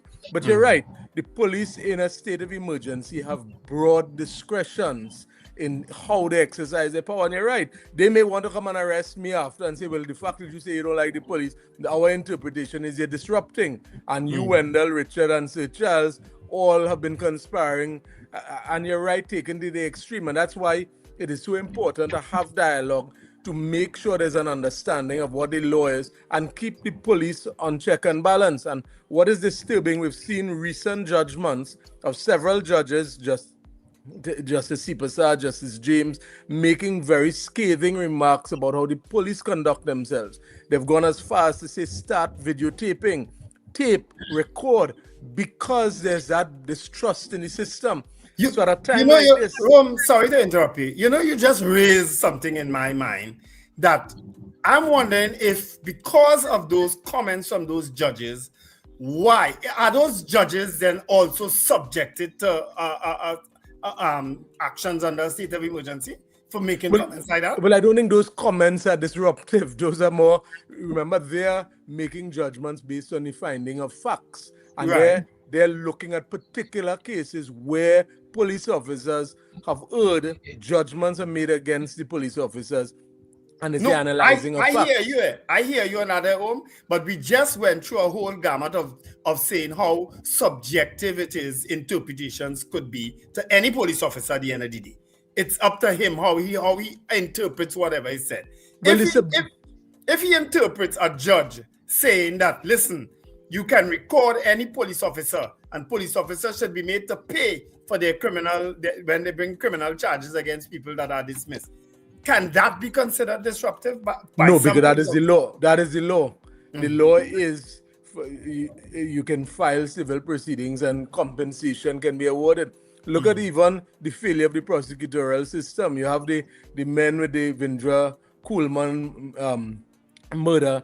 Privy Council saying, well, you lose the file as your business, 20 million paid. Yes. So again, it comes back to confidence. And if I draw the example of you and I walking down the road, talking loud, as we say, out of timing to the police, it's a subjective approach of whether it's annoying language or not. Similarly, that in a time like this, whether or not your behavior is suspicious, the police also have the power to arrest you. It is subjective if your language used is such that the police feel they can detain you. But it does not prevent litigation in terms of unreasonable behavior. But the point about it, nobody wants to enter this legal system and have to prove a case. I mean, I'm in the system too long. And even though you win these cases, the torture psychologically it puts people through is not worth it. So is it then, according to what you're saying there, that the SOE regulations are intended to be intimidatory in terms of freedom of speech? Well, in an ideal world, it's not meant to be. What it's meant to do, it's meant to target individuals who may actually be disrupting. Its effect, however, may be because of lack of trust in the system, intimidatory. So if one looked at it as an outsider looking at it, it may be rational, but we have to look at it culturally. We have to look at it, our learned experiences. And the reason why I draw reference to the judges recently, the only safeguard we have, as far as I'm concerned, in a system is the judicial system where pronouncements can guide where we go. And if recently judges are saying, listen, there's a breakdown, there's a lack of faith, judges are quoting statistics, judges are putting very high awards in the conduct of police officers, that demonstrates a lot. So that it is so important for the Commissioner of Police, Minister of Homeland Security, and others who have the responsibility to manage this, to ensure the citizens have that level of trust. So the Wendells out there don't walk down the street feeling that, listen, my rights are likely to be interfered with because I do not have faith. But that is an issue for the administration to deal with. Now, programs like this are so important because the people who are listening get a better understanding of how to manage and maneuver themselves, because you don't also want to create the impression that you're under a police state, and that in itself could lead to other complications. We have to trust that the intention is good, but you have to also have that trust that the execution is not only yielding results, but respecting the rights of ordinary law-abiding citizens. But I have a couple of questions with regard to that, because I think it does create a police state in a sense, because what you have said is that the police now have a wide range of powers, and you have certain limitations, not only with regard to usual search and seizure and being able to enter premises and stuff without the requisite constitutional warrants, but you're now also directing your legal guns, so to speak, at the freedom of speech. And so to me, it does create a police state in a sense, albeit temporarily, to achieve a particular end in terms of criminality in the country. So that's the trade-off. Now, in some countries, there would have already been court cases, there would already be litigation before the court challenging the constitutionality of the state of emergency. And here where I'm going. One, you took a month's break and then you brought back the state of emergency. Is that an attempt to escape the 3/5 majority required by the Constitution? And are you gerrymandering a loophole to achieve a particular end? And I think court oversight is important. Now, I like matters to go to court because I like the oversight, even if you fail. I like the oversight. I like these things being articulated and litigated before judges. Is this a constitutional abuse? Yes or no? In terms of how the state of emergency was called.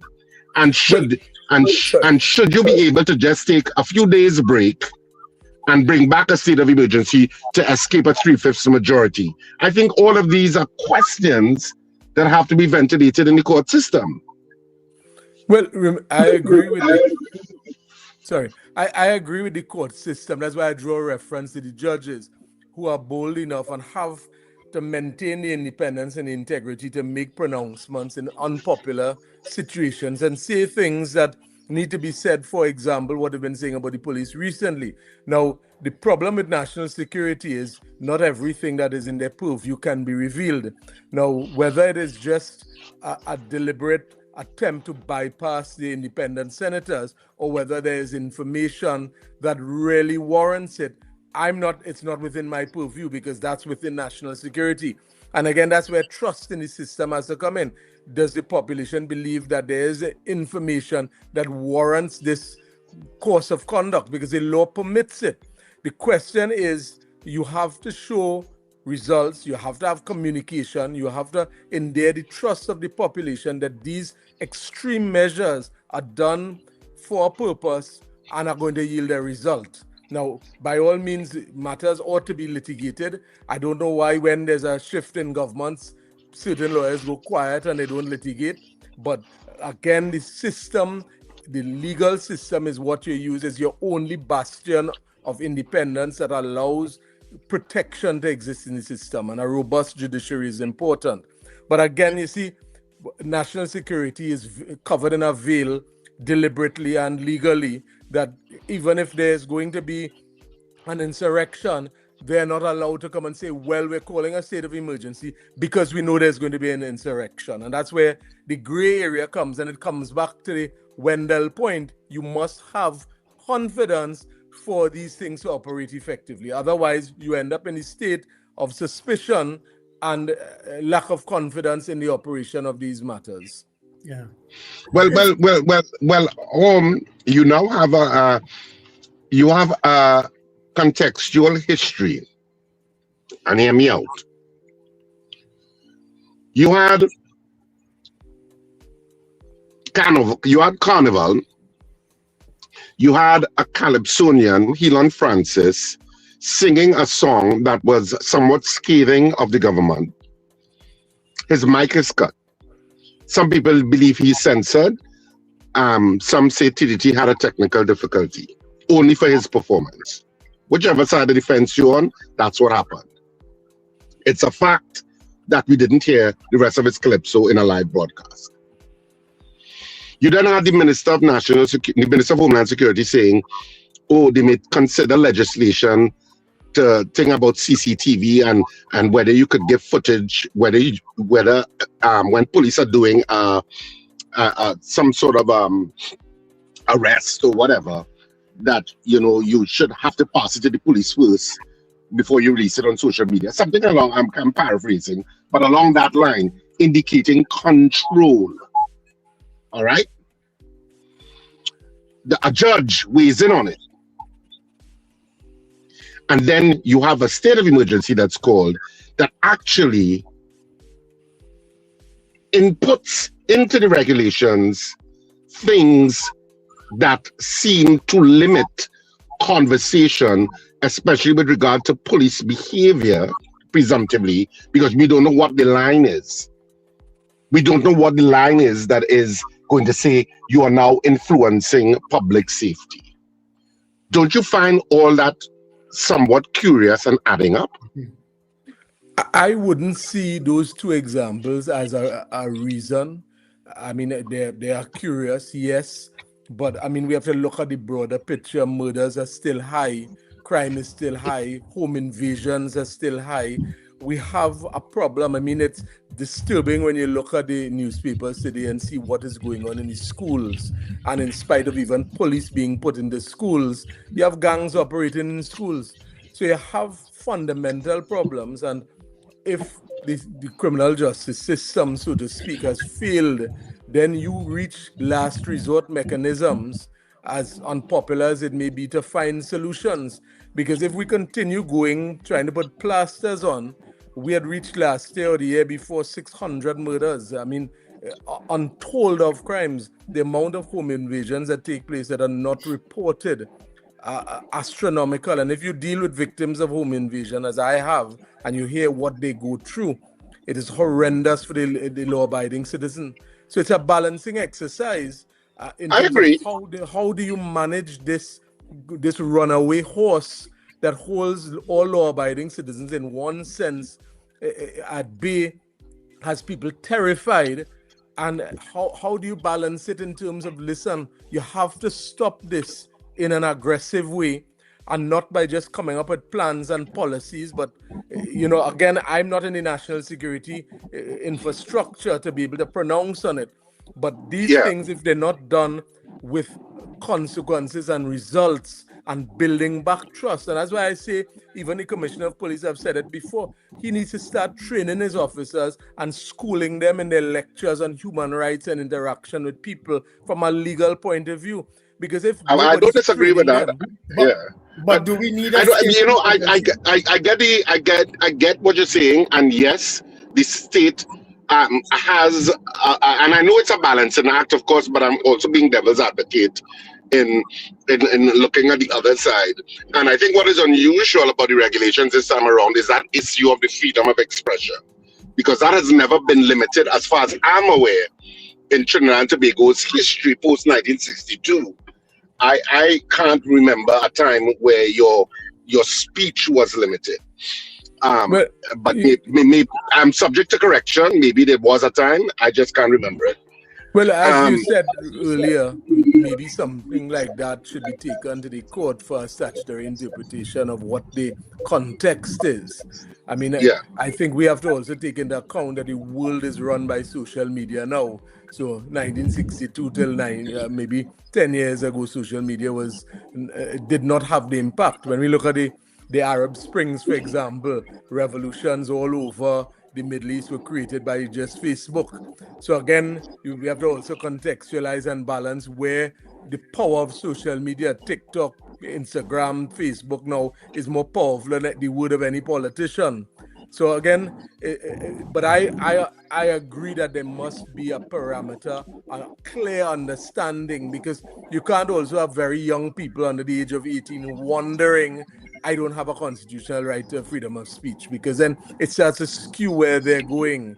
And that dialogue or that information and understanding of the clear parameters, I think, is very important in matters like this. Yeah. But this government... I think it's a tough balancing act. I don't think Richard hearing me. Yeah.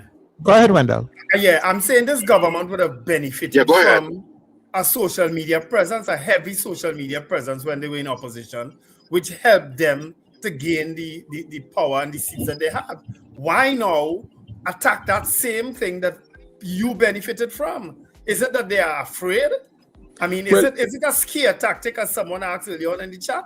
What is really going on? Well, if I were to look at it objectively, social media, it can be very influential politically and otherwise, but it could also be dangerous if I look globally, and I draw the example of the Arab Springs. So if, let's say, the gangs go on social media and say, let's regroup and come down on Port of Spain, and that is the type of dialogue taking place or anticipated, then that's where social media becomes very dangerous. So it is one hand to say, yes, I support Wendell and Richard for going up as a member of parliament. We'll sing their praise, we'll bad talk everybody. It's another thing. Let's conspire to do something that could disrupt. And that's where the balancing act exists. It's not to shut down and close off social media, but it's to say, listen, if you use it as a means to conspire or cause disruption, you will be arrested, or you will be charged, or you'll be detained. So again, but the population needs to know that. So me saying and us having a dialogue, let's say objectively analyzing and looking and debating and not agreeing is not an infraction in the law. But if we were conspiring, then we're breaking the law. And people have to understand the context of that. And the people who have to understand that the most is the police. So the commissioner of police should have dialogue with his officers to ensure that they understand this law is not for you because somebody posts up your girlfriend and you don't like that, you're going to go and hold them. It has to be on the context. This is a very sparingly used mechanism because it's a very, very high encroachment of our freedom of speech. So while we know what it is, are the police being lectured? Are they being guided? Is every police officer given a memo, an understanding? Is it shared? And that's where the dialogue needs to go, so that the Wendells out there will say, well, all right, the dialogue taking place, I don't have faith in the police, but I understand they're understanding the parameters in this. So you don't end up with a whole host of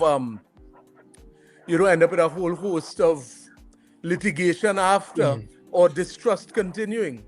I think you're cleverly trying to link police and intelligence in the same sentence without using the word intelligence. I think that's what you're trying to do. I think part of the problem, I think that it's a tough balancing act. And as I said yesterday, if a government can solve the crime issue, they probably will be in power for a while, because it has been such a burden for the population to bear. I don't personally agree that states of emergency are crime-fighting tools. That's just me. But I live in a democracy where people are free to disagree with my opinion. But from my opinion, I don't believe that's what the Constitution intended, that a state of emergency be used as a crime-fighting tool. Yeah. But, and this is the caveat, if it works in terms of the government getting a handle on crime, then, I can't disagree that there was some efficacy to the decisions. And of course, that remains to be seen. What will eventually happen in terms of criminality and the handling of crime under this current administration, and more particularly under this new commissioner of police. So we'll have to see. Maybe they will be successful in terms of whatever they're attempting to do. Well, Richard, you're right. The law is not intending, or the intention of the law is not for a state of emergency to be a crime plan or crime fighting tool. It's meant to be used sparingly in situations where there's such an extreme risk to the population and the country or individuals holding office that it is the only measure to be put in place. The danger with states of emergency, intel from national security that causes these aren't really put in the public domain. And that's why it comes back to always the point that I started with. If there's not trust in the system and we don't have trust in institutions, you could do what you want, you will fail.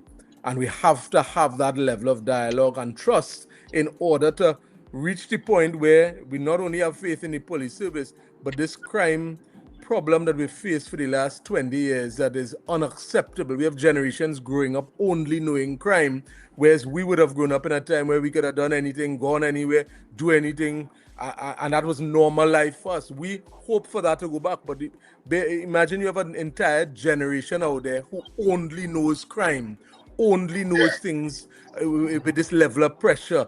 And when you talk about the freedom that we all of us exercised as young men, it sounds like a fairy tale when you tell them.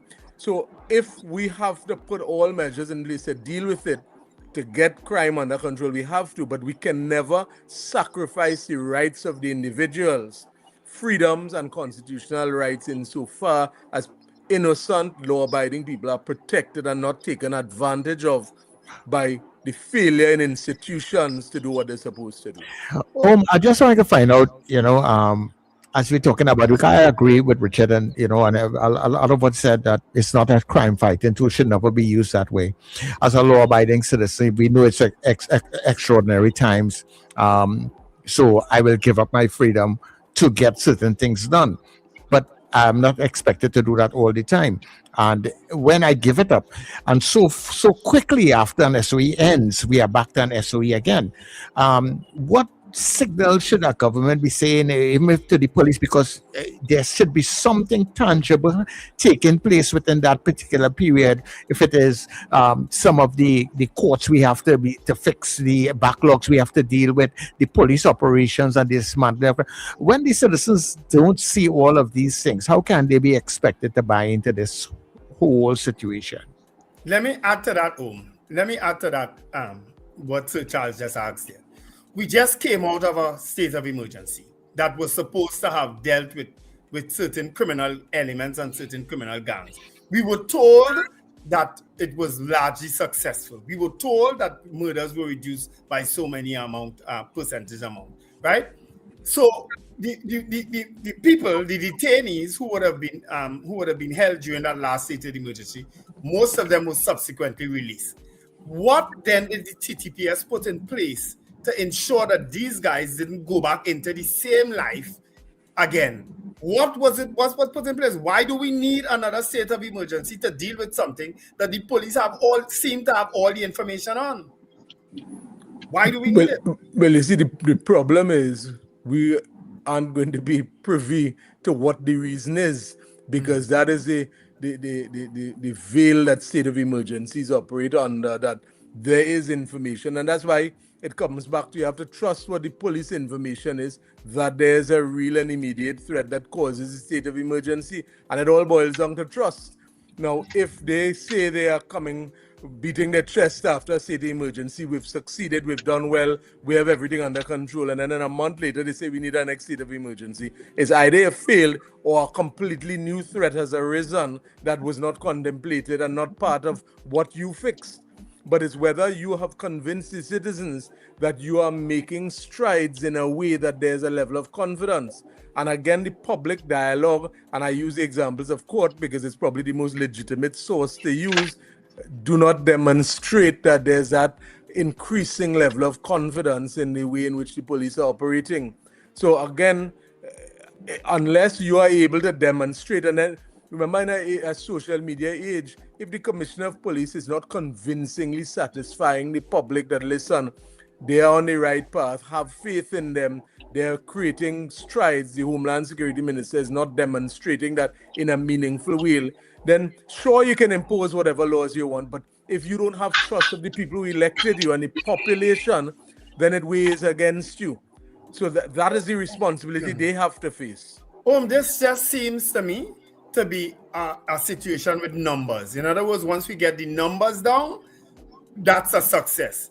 Because last time we had heard from an attorney general, no less, from the sitting attorney general, that if they didn't take that action, then a rocket launcher would have leveled this place that we were in. We heard that from the attorney general. We didn't hear that from anybody else. Where is that rocket launcher today, Who is that? Where is the rocket and the rocket launcher? You understand? Well, those are the things when you put information out and you have a responsibility to back up what you're saying. And that's where the trust factor comes in. And again, it's up to the media to pursue these things. And public officials have to be very careful in what they say and how they do. Because when you have a lack of trust in institutions, whether it's the judiciary, the police, or even certain ministries, then it works against you. And you're not going to get the results you want. And we've seen crime being a statistical issue for the last 10 years. It's only ever been a statistical issue. It does not get into a meaningful dialogue of, listen, how we're actually going to deal with it that impacts on people's lives. So again, the vigilance of the media and people speaking and keeping vigilant is what keeps the checks and balances on. If you don't have checks and balances like what we are doing, for example, and the public is not aware, then it falls into really a dangerous state. So it's incumbent upon people like yourself and Richard and Sir Charles to debate these issues, to bring it to the public's attention, that people are aware of their rights, aware, and politicians and those in office feel pressured that they have a responsibility to endear the trust that they're supposed to endear. Yeah. Yeah. We want to thank you very much. We are out of time. Do you think? Wait, one more question. Oh, I wanted one more question. Go ahead. Do you think that the Law Association of Trinidad and Tobago should have weighed in on this issue already? I mean, with the greatest respect to the Law Association, I don't know how much confidence people have in their comments, although I'm a member. And even if they weigh in or they don't weigh in, I don't know how much it impacts on the trust and confidence of the public. I mean, so yes, they should as an institution, but people, the Wendells out there want more than that, to have a level of confidence in the way in which we're going, because we all want the same result. We just want to make sure the process is done in a way that we have confidence. Who's the current president of the Law Association? I think it's Miss Lynette Siberan Sweet. Okay. Yeah. Thank you so much. It's been great Always talking. a pleasure. As always, the information is very much appreciated. Take care, guys. Thanks, Om. Take care. All right. Of course, that was Om Lala, attorney at law. Always available and always very, very articulate in terms of expressing his views and so on. So I hope a lot of the information that came out of today's program would have helped you a lot. But I said the TTPS. Sorry. Well, looking for our news is running late, but we are going for the news and we will be back.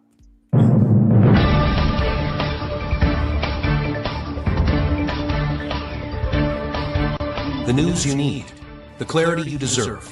Local, regional, global. This is NETT Radio News now. This is news on New Era TT Radio and Gael Caribbean TV for Thursday, the 5th of March. I'm Derek McMillan. Thank you for joining us. Minister of Legal Affairs Saddam Hussein has defended government's decision to declare a state of emergency, saying it was based on credible criminal threats. In a statement responding to opposition criticism, Hussein said the measure was necessary to protect citizens and security personnel and was not taken lightly. He accused the opposition of politicizing national security and rejected claims that the regulations undermine democratic principles.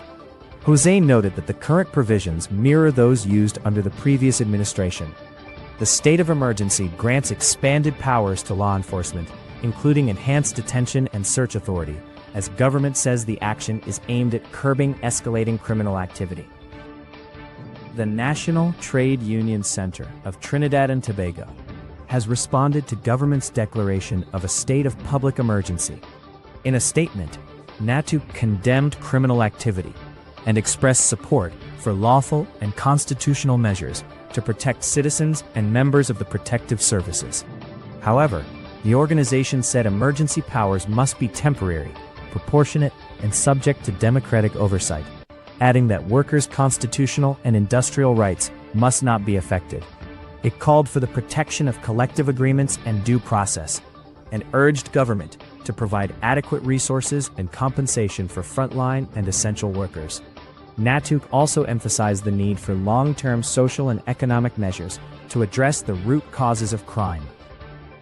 The Anjuman Sunatul Jamaat Association has called for an immediate ceasefire amid escalating hostilities in the Middle East.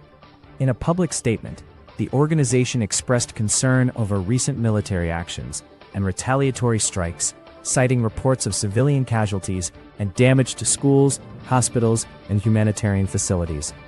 ASJA said the protection of civilian life is recognized under international humanitarian law and Islamic teachings, and warned that continued aggression risks widening the conflict and increasing regional instability.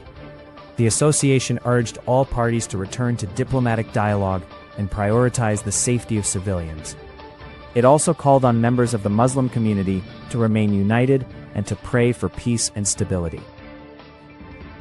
2 men have been arrested at the Addo Bolden Stadium after allegedly presenting altered documents to immigration officers.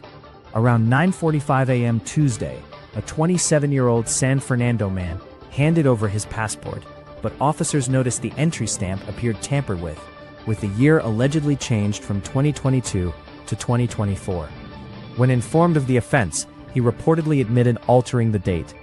In a separate incident Monday afternoon, a 54-year-old man presented 3 passports and a birth certificate, where his listed birth year appeared altered from 1971 to resemble 1978.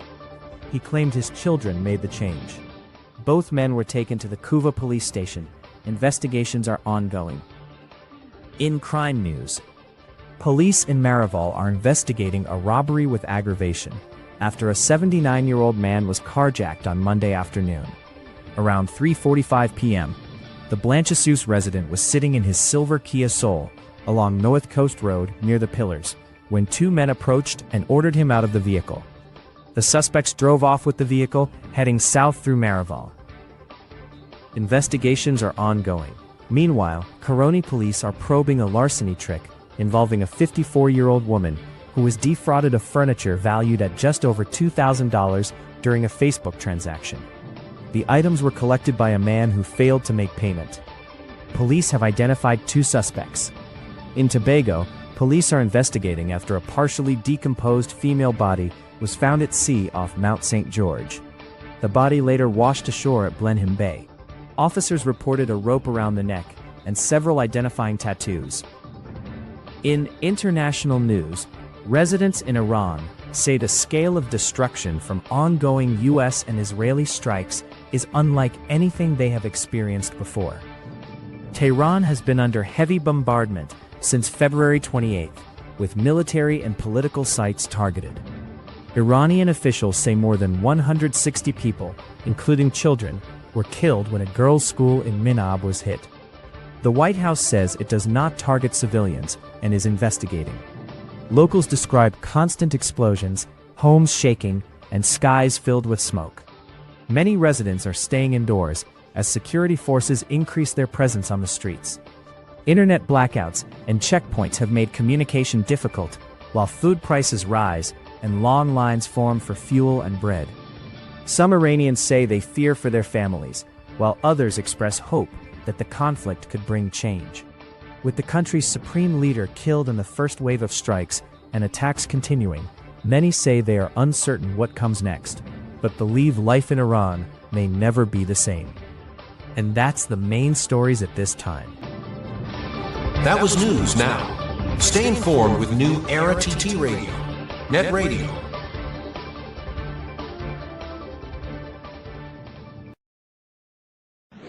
Your mid-morning just got better. Join Sir Charles for the mid-morning mix and mingle, where good music, real talk, health, and family matters come together, and your voice is heard.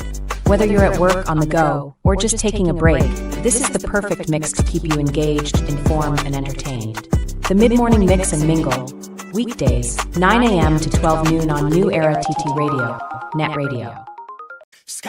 By public demand. Yeah, by public demand. The first play of 2026, Scandal in Cedros, continues by public demand. Extended for a further 2 nights only on Saturday, March 7th at 8:30 p.m. and Sunday 8th at 6:30 p.m. at the Central Bank Auditorium. It's a bacchanal. Don't miss it. Scandal in Cedros, extended by public demand for a further 2 nights at the Central Bank Auditorium. Tickets available at usual outlets and at the Central Bank Auditorium box office. Don't miss it. Scandal in Cedros. Save more now at Furniture Plus. Get a pair of pillows for only $49, queen mattresses from $7.99, free gifts with select purchases, plus extra discounts on higher purchase plans. Hurry, visit any Furniture Plus showroom today.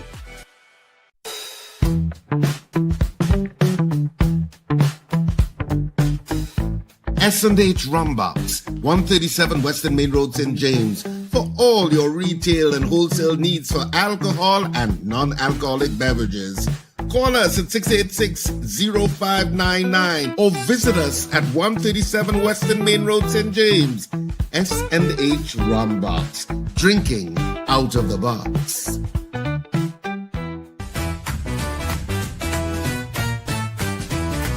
Advertise with us on New Era TT Radio, the fastest growing streaming platform for talk in Trinidad and Tobago. Audio and video ads welcome. Elevate your brand with us. Connect with us at newerattradio@yahoo.com or call us at 299-5156. Now what are you waiting for?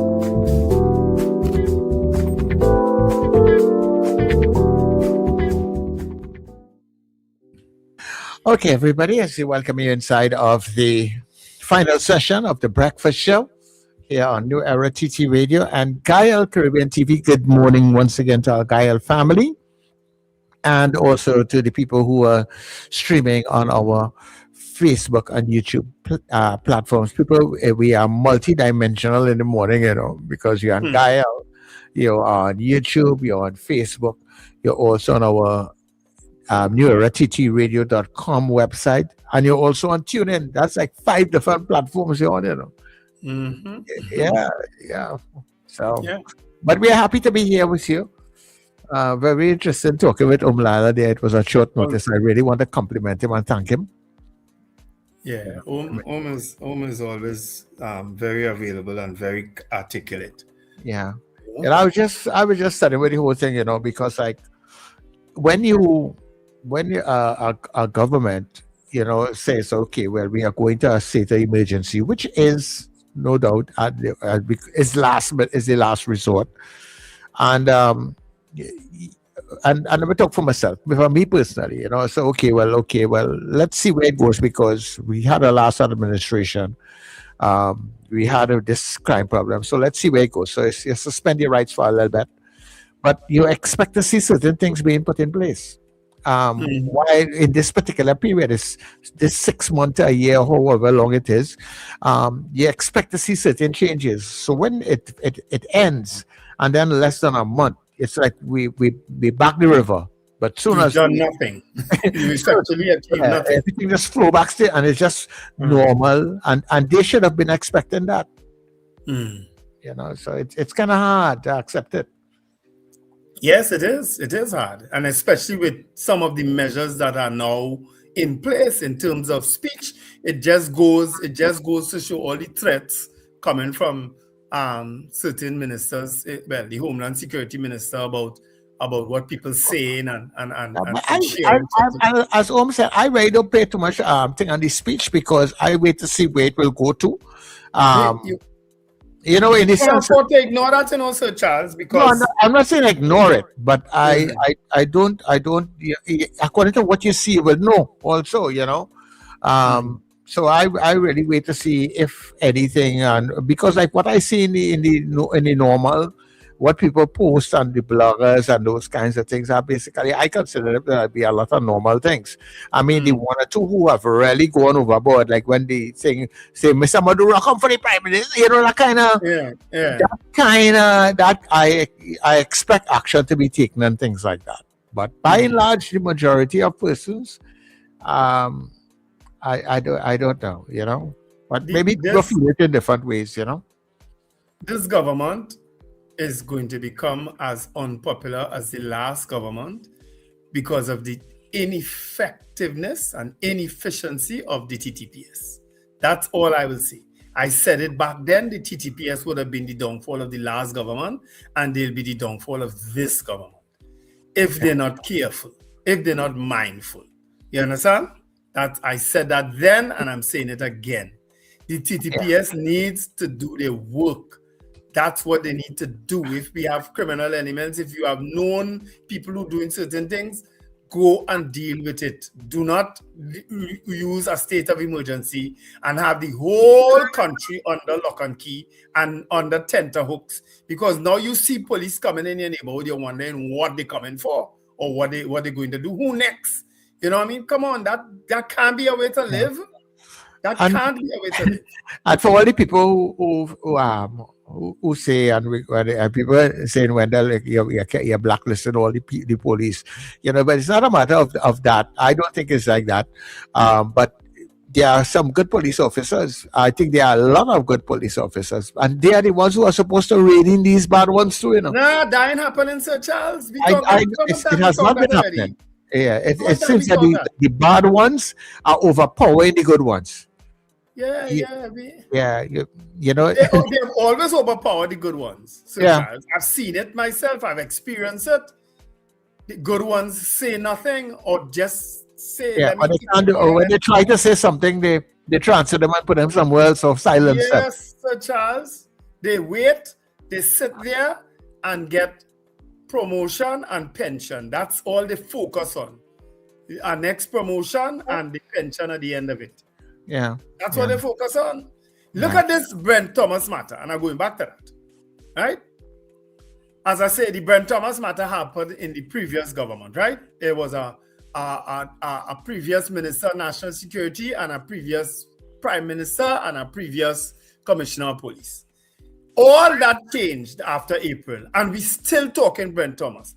But the officer who was reputed to have gone to take Brent Thomas still there as a senior officer now. So why are you asking us now? Why are you asking McDonald Jacob when the person who was responsible as head of the PSB and is now a deputy commander, that person's still there? Yeah, and if our courts could have gone through it and come to that kind of determination, why it is that members of the hierarchy of the police service are seen differently and those persons get promoted? I don't understand. I think that is the question, because if the courts could realize that these individuals did the thing wrong, we have persons in Barbados who have taken liability because of the wrong that they have become complicit with, and yet our Trinidad and Tobago Police Service have promoted those persons. Definitely something have to be wrong in the system. Now, mind you, is the Police Service Commission who would have to deal with somebody of that rank. The commissioner can't. Is the Police Service Commission alone could deal with officers of that rank. You understand? Yeah, but so is it that what did so even if it's the Police Service Commission or the Commissioner, so nobody has that information to deal with it? Can't recognize what is taking place? That's what I'm saying. I don't know what they're asking. And Scorpion Pepper, just to respond to you, no, Wendell, I don't agree with that statement. This government has their supporters who support. I understand that, you know, and I understand government ministers will come out and publicly support the SOE, just like government ministers under the former Dr. Rowley would have supported what they did. You understand? But that don't mean that a blind support don't mean support all the time. Just remember that. All right, let's take a couple calls before we go now. All right. Good morning to you, caller. Good morning, gentlemen. Morning. Good topic this morning. I heard Sir Charles made a statement just now. Let you watch and see where this thing goes. Right? Well, we gotta watch final. Sir Charles. Go ahead. Watch at El Salvador. This what we going here approaching El Salvador. El Salvador had state of emergency since March 2022. 45 extensions. Of course, the crime rate, the murder rate dropped from the highest, almost the highest in the region, way down below. What was happening today? Bukele became a dictator. He make himself like president for life. Right? The citizens are talking about now security without justice now is meaningless. What too much human rights violation and what are you all go and research El Salvador? Right? And probably we can have a discussion tomorrow, gentlemen. Yeah, I will definitely check it out, caller. Thanks much. check out what is going on in El Salvador. Yeah. Yeah. All right? No problem. So that is where we Why heading. you pretending to, Charles? You ain't going to check nothing. Hey, You and Wendell going and check nothing. Zero. Caller, I am giving you the assurance that I will go and check it. Yeah, that So Charles is going to check. We had to try to put that stuff to that from now. Okay. Legally, otherwise they're heading straight down to El Salvador. Okay. Okay, The thing about it is that what is as I said to Om just now, it's a numbers game, you know. And if and Richard is also onto something that if the numbers show that the murder rates, the murder count going down, then we achieving something. But if going down at what cost? The citizenry in a mess. You're nervous. You're jumpy. Yeah, that's no quality of life. That can't be a proper quality of life. Just like how Americans living under how I should put it, tenterhooks now, wherever they are in the world now. Yeah, but in all honesty, also to Wendell, I mean, nervousness and jumpy is not just because of the SOE, you know. Nervousness and jumpy because of the crime too, you know. Yeah. Anyway, take it, eh? But Sir Charles, guess what? You will quicker know how to react. Maybe I'm not using the correct words here. When you see a criminal coming your way than you see a police. Because when you see a police coming your way, I still feel more comfortable with the police. So Charles, there are police who have had roadblocks and committed criminal acts. And we hear about a roadblock wrong about a time. And police sees something from somebody. Not so? Yeah. And you will tend more to relax if you see police coming your way. No, I would not tend to feel more relaxed if I see the police than if I know a bandit coming my way. I am sorry. I can't relax that way. Okay. Well, that's the point I'm making. You can't relax now. No, but I was never relaxed. But even without the SOE, I am not relaxed because without the SOE, Wendell, I can't open my doors. I still can't walk out the road. I can't just go out. If any car pull up by me and partner, I ready to run. That is the norm. I has always been in that kind of thing. That has not changed. And you think it will?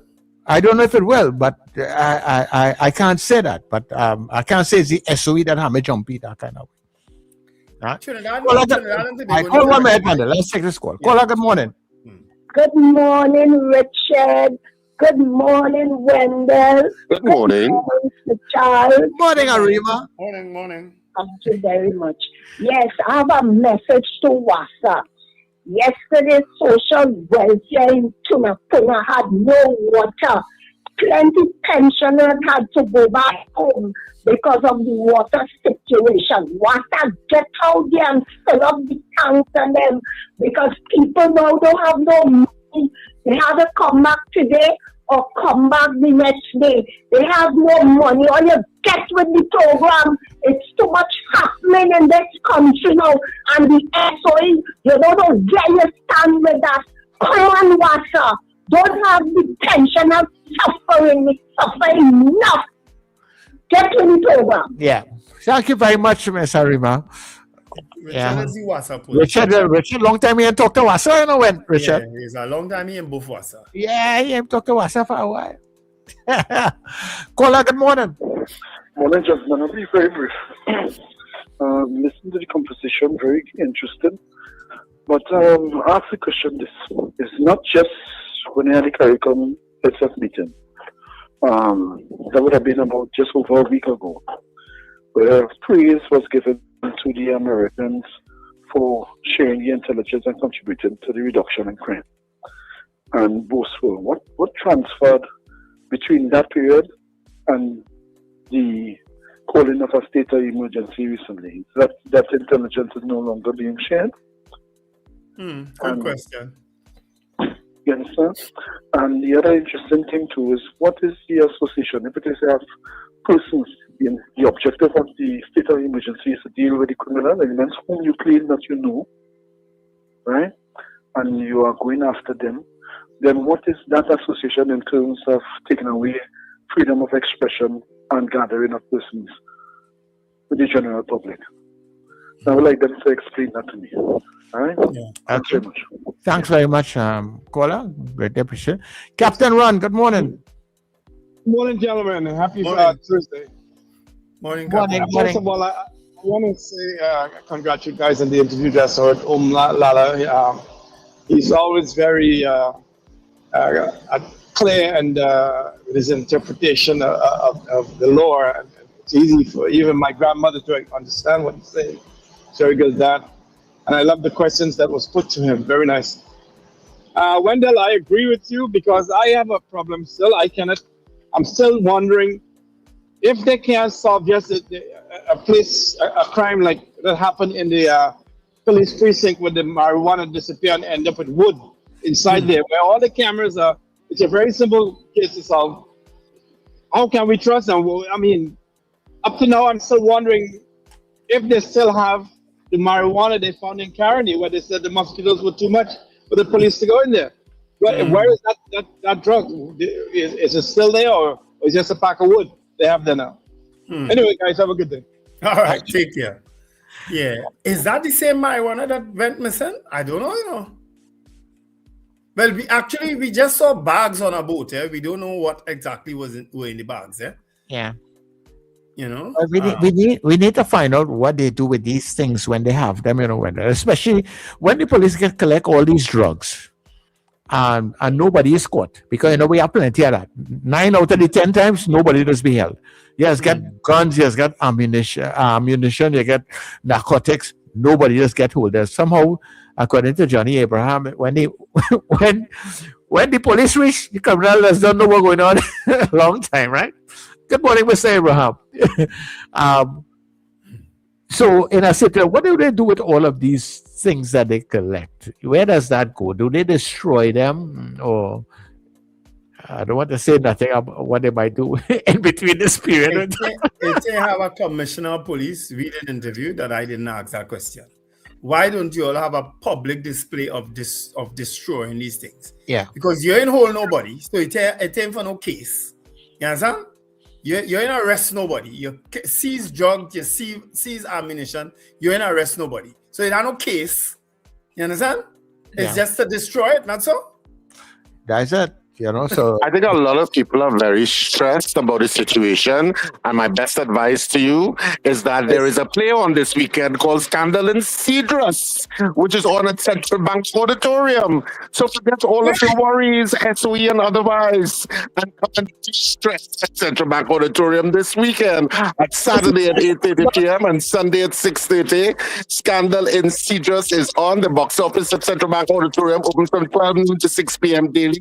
Tickets also available at K-Squared Fashions in Eastgate, West Mall, and Brentwood Mall in Chaguanas, Jabili Rawi in Tunapuna, and Tony's Florals in Valpak Shopping Plaza, After Office Services, and of course Electronics in Arima. You can also purchase tickets online. Check RSRR Productions Theatre on social media for all of the information you require. You should not miss this.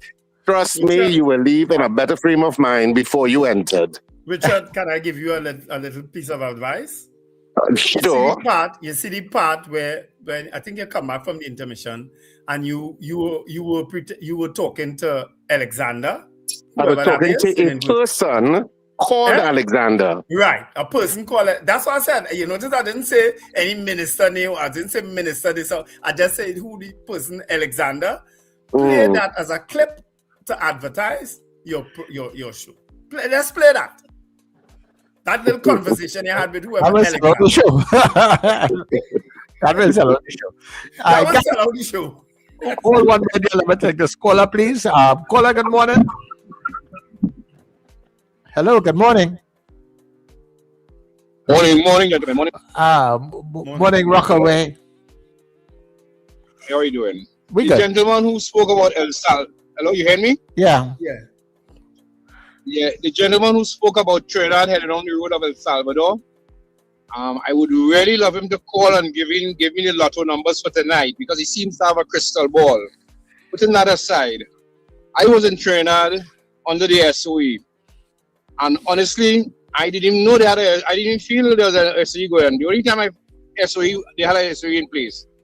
The only time I felt nervous is when I left Richards Play at Cipriani College, had to go to Arima, drop someone off, and drive all the way by myself back to Hilton. That's when I felt nervous because it was dark at that point in time. You know, so I don't understand. I'm supposed to come down soon again under this new SOE, and I don't see any reason I should feel nervous because I don't understand all my rights are being taken away.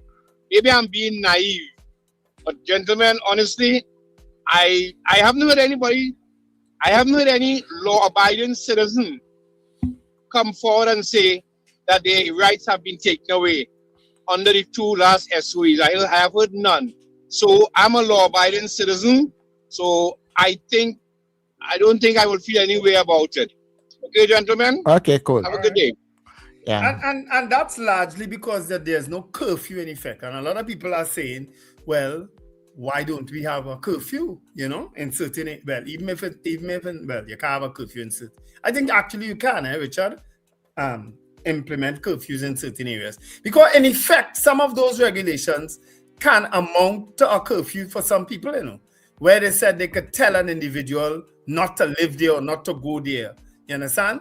Or so on. So a lot of the new restrictions can be interpreted that way, you know. Time will tell. But I agree, if you're a law-abiding citizen, you shouldn't have to worry. But then law-abiding citizens have been known to be wrongfully arrested and wrongfully charged, you know. I don't know if you all know that.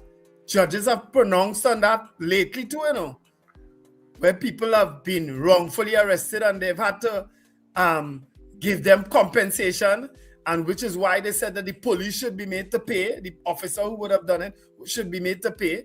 That has happened in Trinidad and Tobago, you know. It's not something that's far-fetched, you know.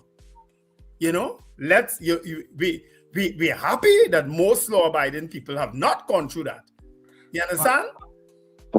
That is the thing. Let's take a couple of calls before we get out of here. Zina, good morning. I put Zina, this is Zina going here. Oh my word. Yeah. But just quickly, South Africa get a blowout from New Zealand yesterday. Lord, that was a cocktail. I was hoping South Africa would make the final, but they can't. So New Zealand is in the final, and today the other semi-final is playing between England and India. I suspect India is going to blow out England too, but every time I back a winner now, back somebody, now they're losing. So let me hush. Do not back anybody. Let me hush. You're blight. Yeah. Morning, Zina. Morning to all you gentlemen there and all lockdown. I wanted to just make a short contribution. I wanted to help also Charles. He was asking a question. Where these things go now? You forget apart from what happened there lately with the wood. Ratners eat some of it, you know. Rat, you remember? Yeah. Rats eat some. That's all I wanted to tell Sir Charles. He was asking where these things go. I want to tell him ratners eat some. Okay. Right. Okay. Okay. All right. Thanks very much, Zina. That's it. Talk about how they dispose of the things. Yeah. They leave them. Some things they leave for the rats to deal with. I never knew that. Morning. You'd be our final caller in between here. Morning, caller. Yes. Morning, Wendell. Morning. And Richard. Good morning. You know something? I love this morning. But I find Mr. Lala, you know, he's saying everything so calm, as if everything is so calm and thing for some people, but for others, it's not so calm. I saw Mr. Ian Allen sent out something on Facebook last night. I saw it. Oh, God, don't compare Om Lala with Ian Allen, no? Yeah. No, but what I'm saying, I saw a post on his page where police were using this thing, what do you call this thing, to cut down doors and thing, you know. I wondered a grinder. Because it was a grinder. It was a grinder. Yeah, so they're cutting down doors and opening doors. I say, I wonder if I should go in here, nothing on the news that people vex and they complaining. So I wonder sometimes if you have to believe things that are posted, all these things are brought in from somewhere else and they put it on the Facebook. So, I'm very skeptical with things on Facebook that I don't hear on the news, So I always feel this commission, SOE, again, it will end up again where we might not have no Independence Day parade because of that again. And the police, I could tell only from now till Christ come down on earth again, that this commissioner of police is not doing his job. He only wants the easy way of the SOE. So what does he want to do? The police officers supposed to work. That is their job. Not no SOE to go and harass people. And we are not like they harass, even though we're not doing anything, because they said based on suspicion.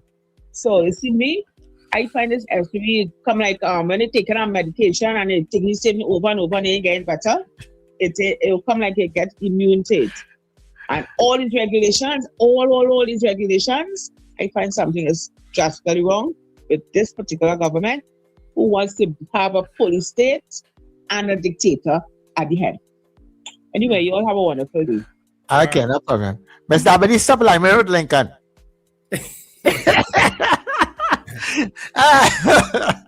Stop hanging out with Lincoln. As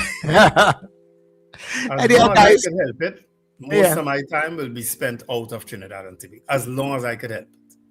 As long as I'm capable, most of my time will be spent out of this place. This place is too stressful. The people are too stressful. Let me go and try to enjoy the whatever left of my life. All of us in the last stages of our life, try to enjoy it, people. Yeah. This stress is just too much. Ron, see if you can work on that situation for Wendell very quickly, please. Yeah, man. I ain't independent on Captain Ron. I dependent on myself now. I just do what I feel like doing, when I want to do it, who I want to do it, and manage. how I want to do it. All this sort out, organize for Wendell. All right? Meet me in the airport. All right. Well, I see Richard has fallen off, so he already made his announcement for Scandal in Cedros, so he's got to go. And this is where we are going to leave it for today. So stay with us on New Era TT Radio. Remember, when we come off of the links, just come across on the other side to newerattradio.com, New Era TT Radio on TuneIn, and that way you can listen to us all day and every day. Okay? Absolutely. And of course, just reminding you again, the theater is on this weekend. Scandal in Cedros at Central Bank Auditorium, Saturday at 8:30, Sunday at 6:30. And of course, you know where to get tickets. And of course, the Central Bank box office opens from 12 to 6 p.m. daily. Get your tickets early. I think some outlets are already sold out, but you can check before you go to whatever outlet you're going to. But yeah, we're looking to have two fantastic shows this weekend and to distress and just laugh at life. So have a fantastic day, whatever you do. And remember, smile and laugh is great for your health. Of course, the weekend begins tonight, people, at a second after midnight. Okay. Folks, have an absolutely wonderful day. Remember to let go and let God. All right. So and this has been The Breakfast Show. Get up. It's the time to start the day. The Breakfast Show is here. We bring in the soca way. Yeah.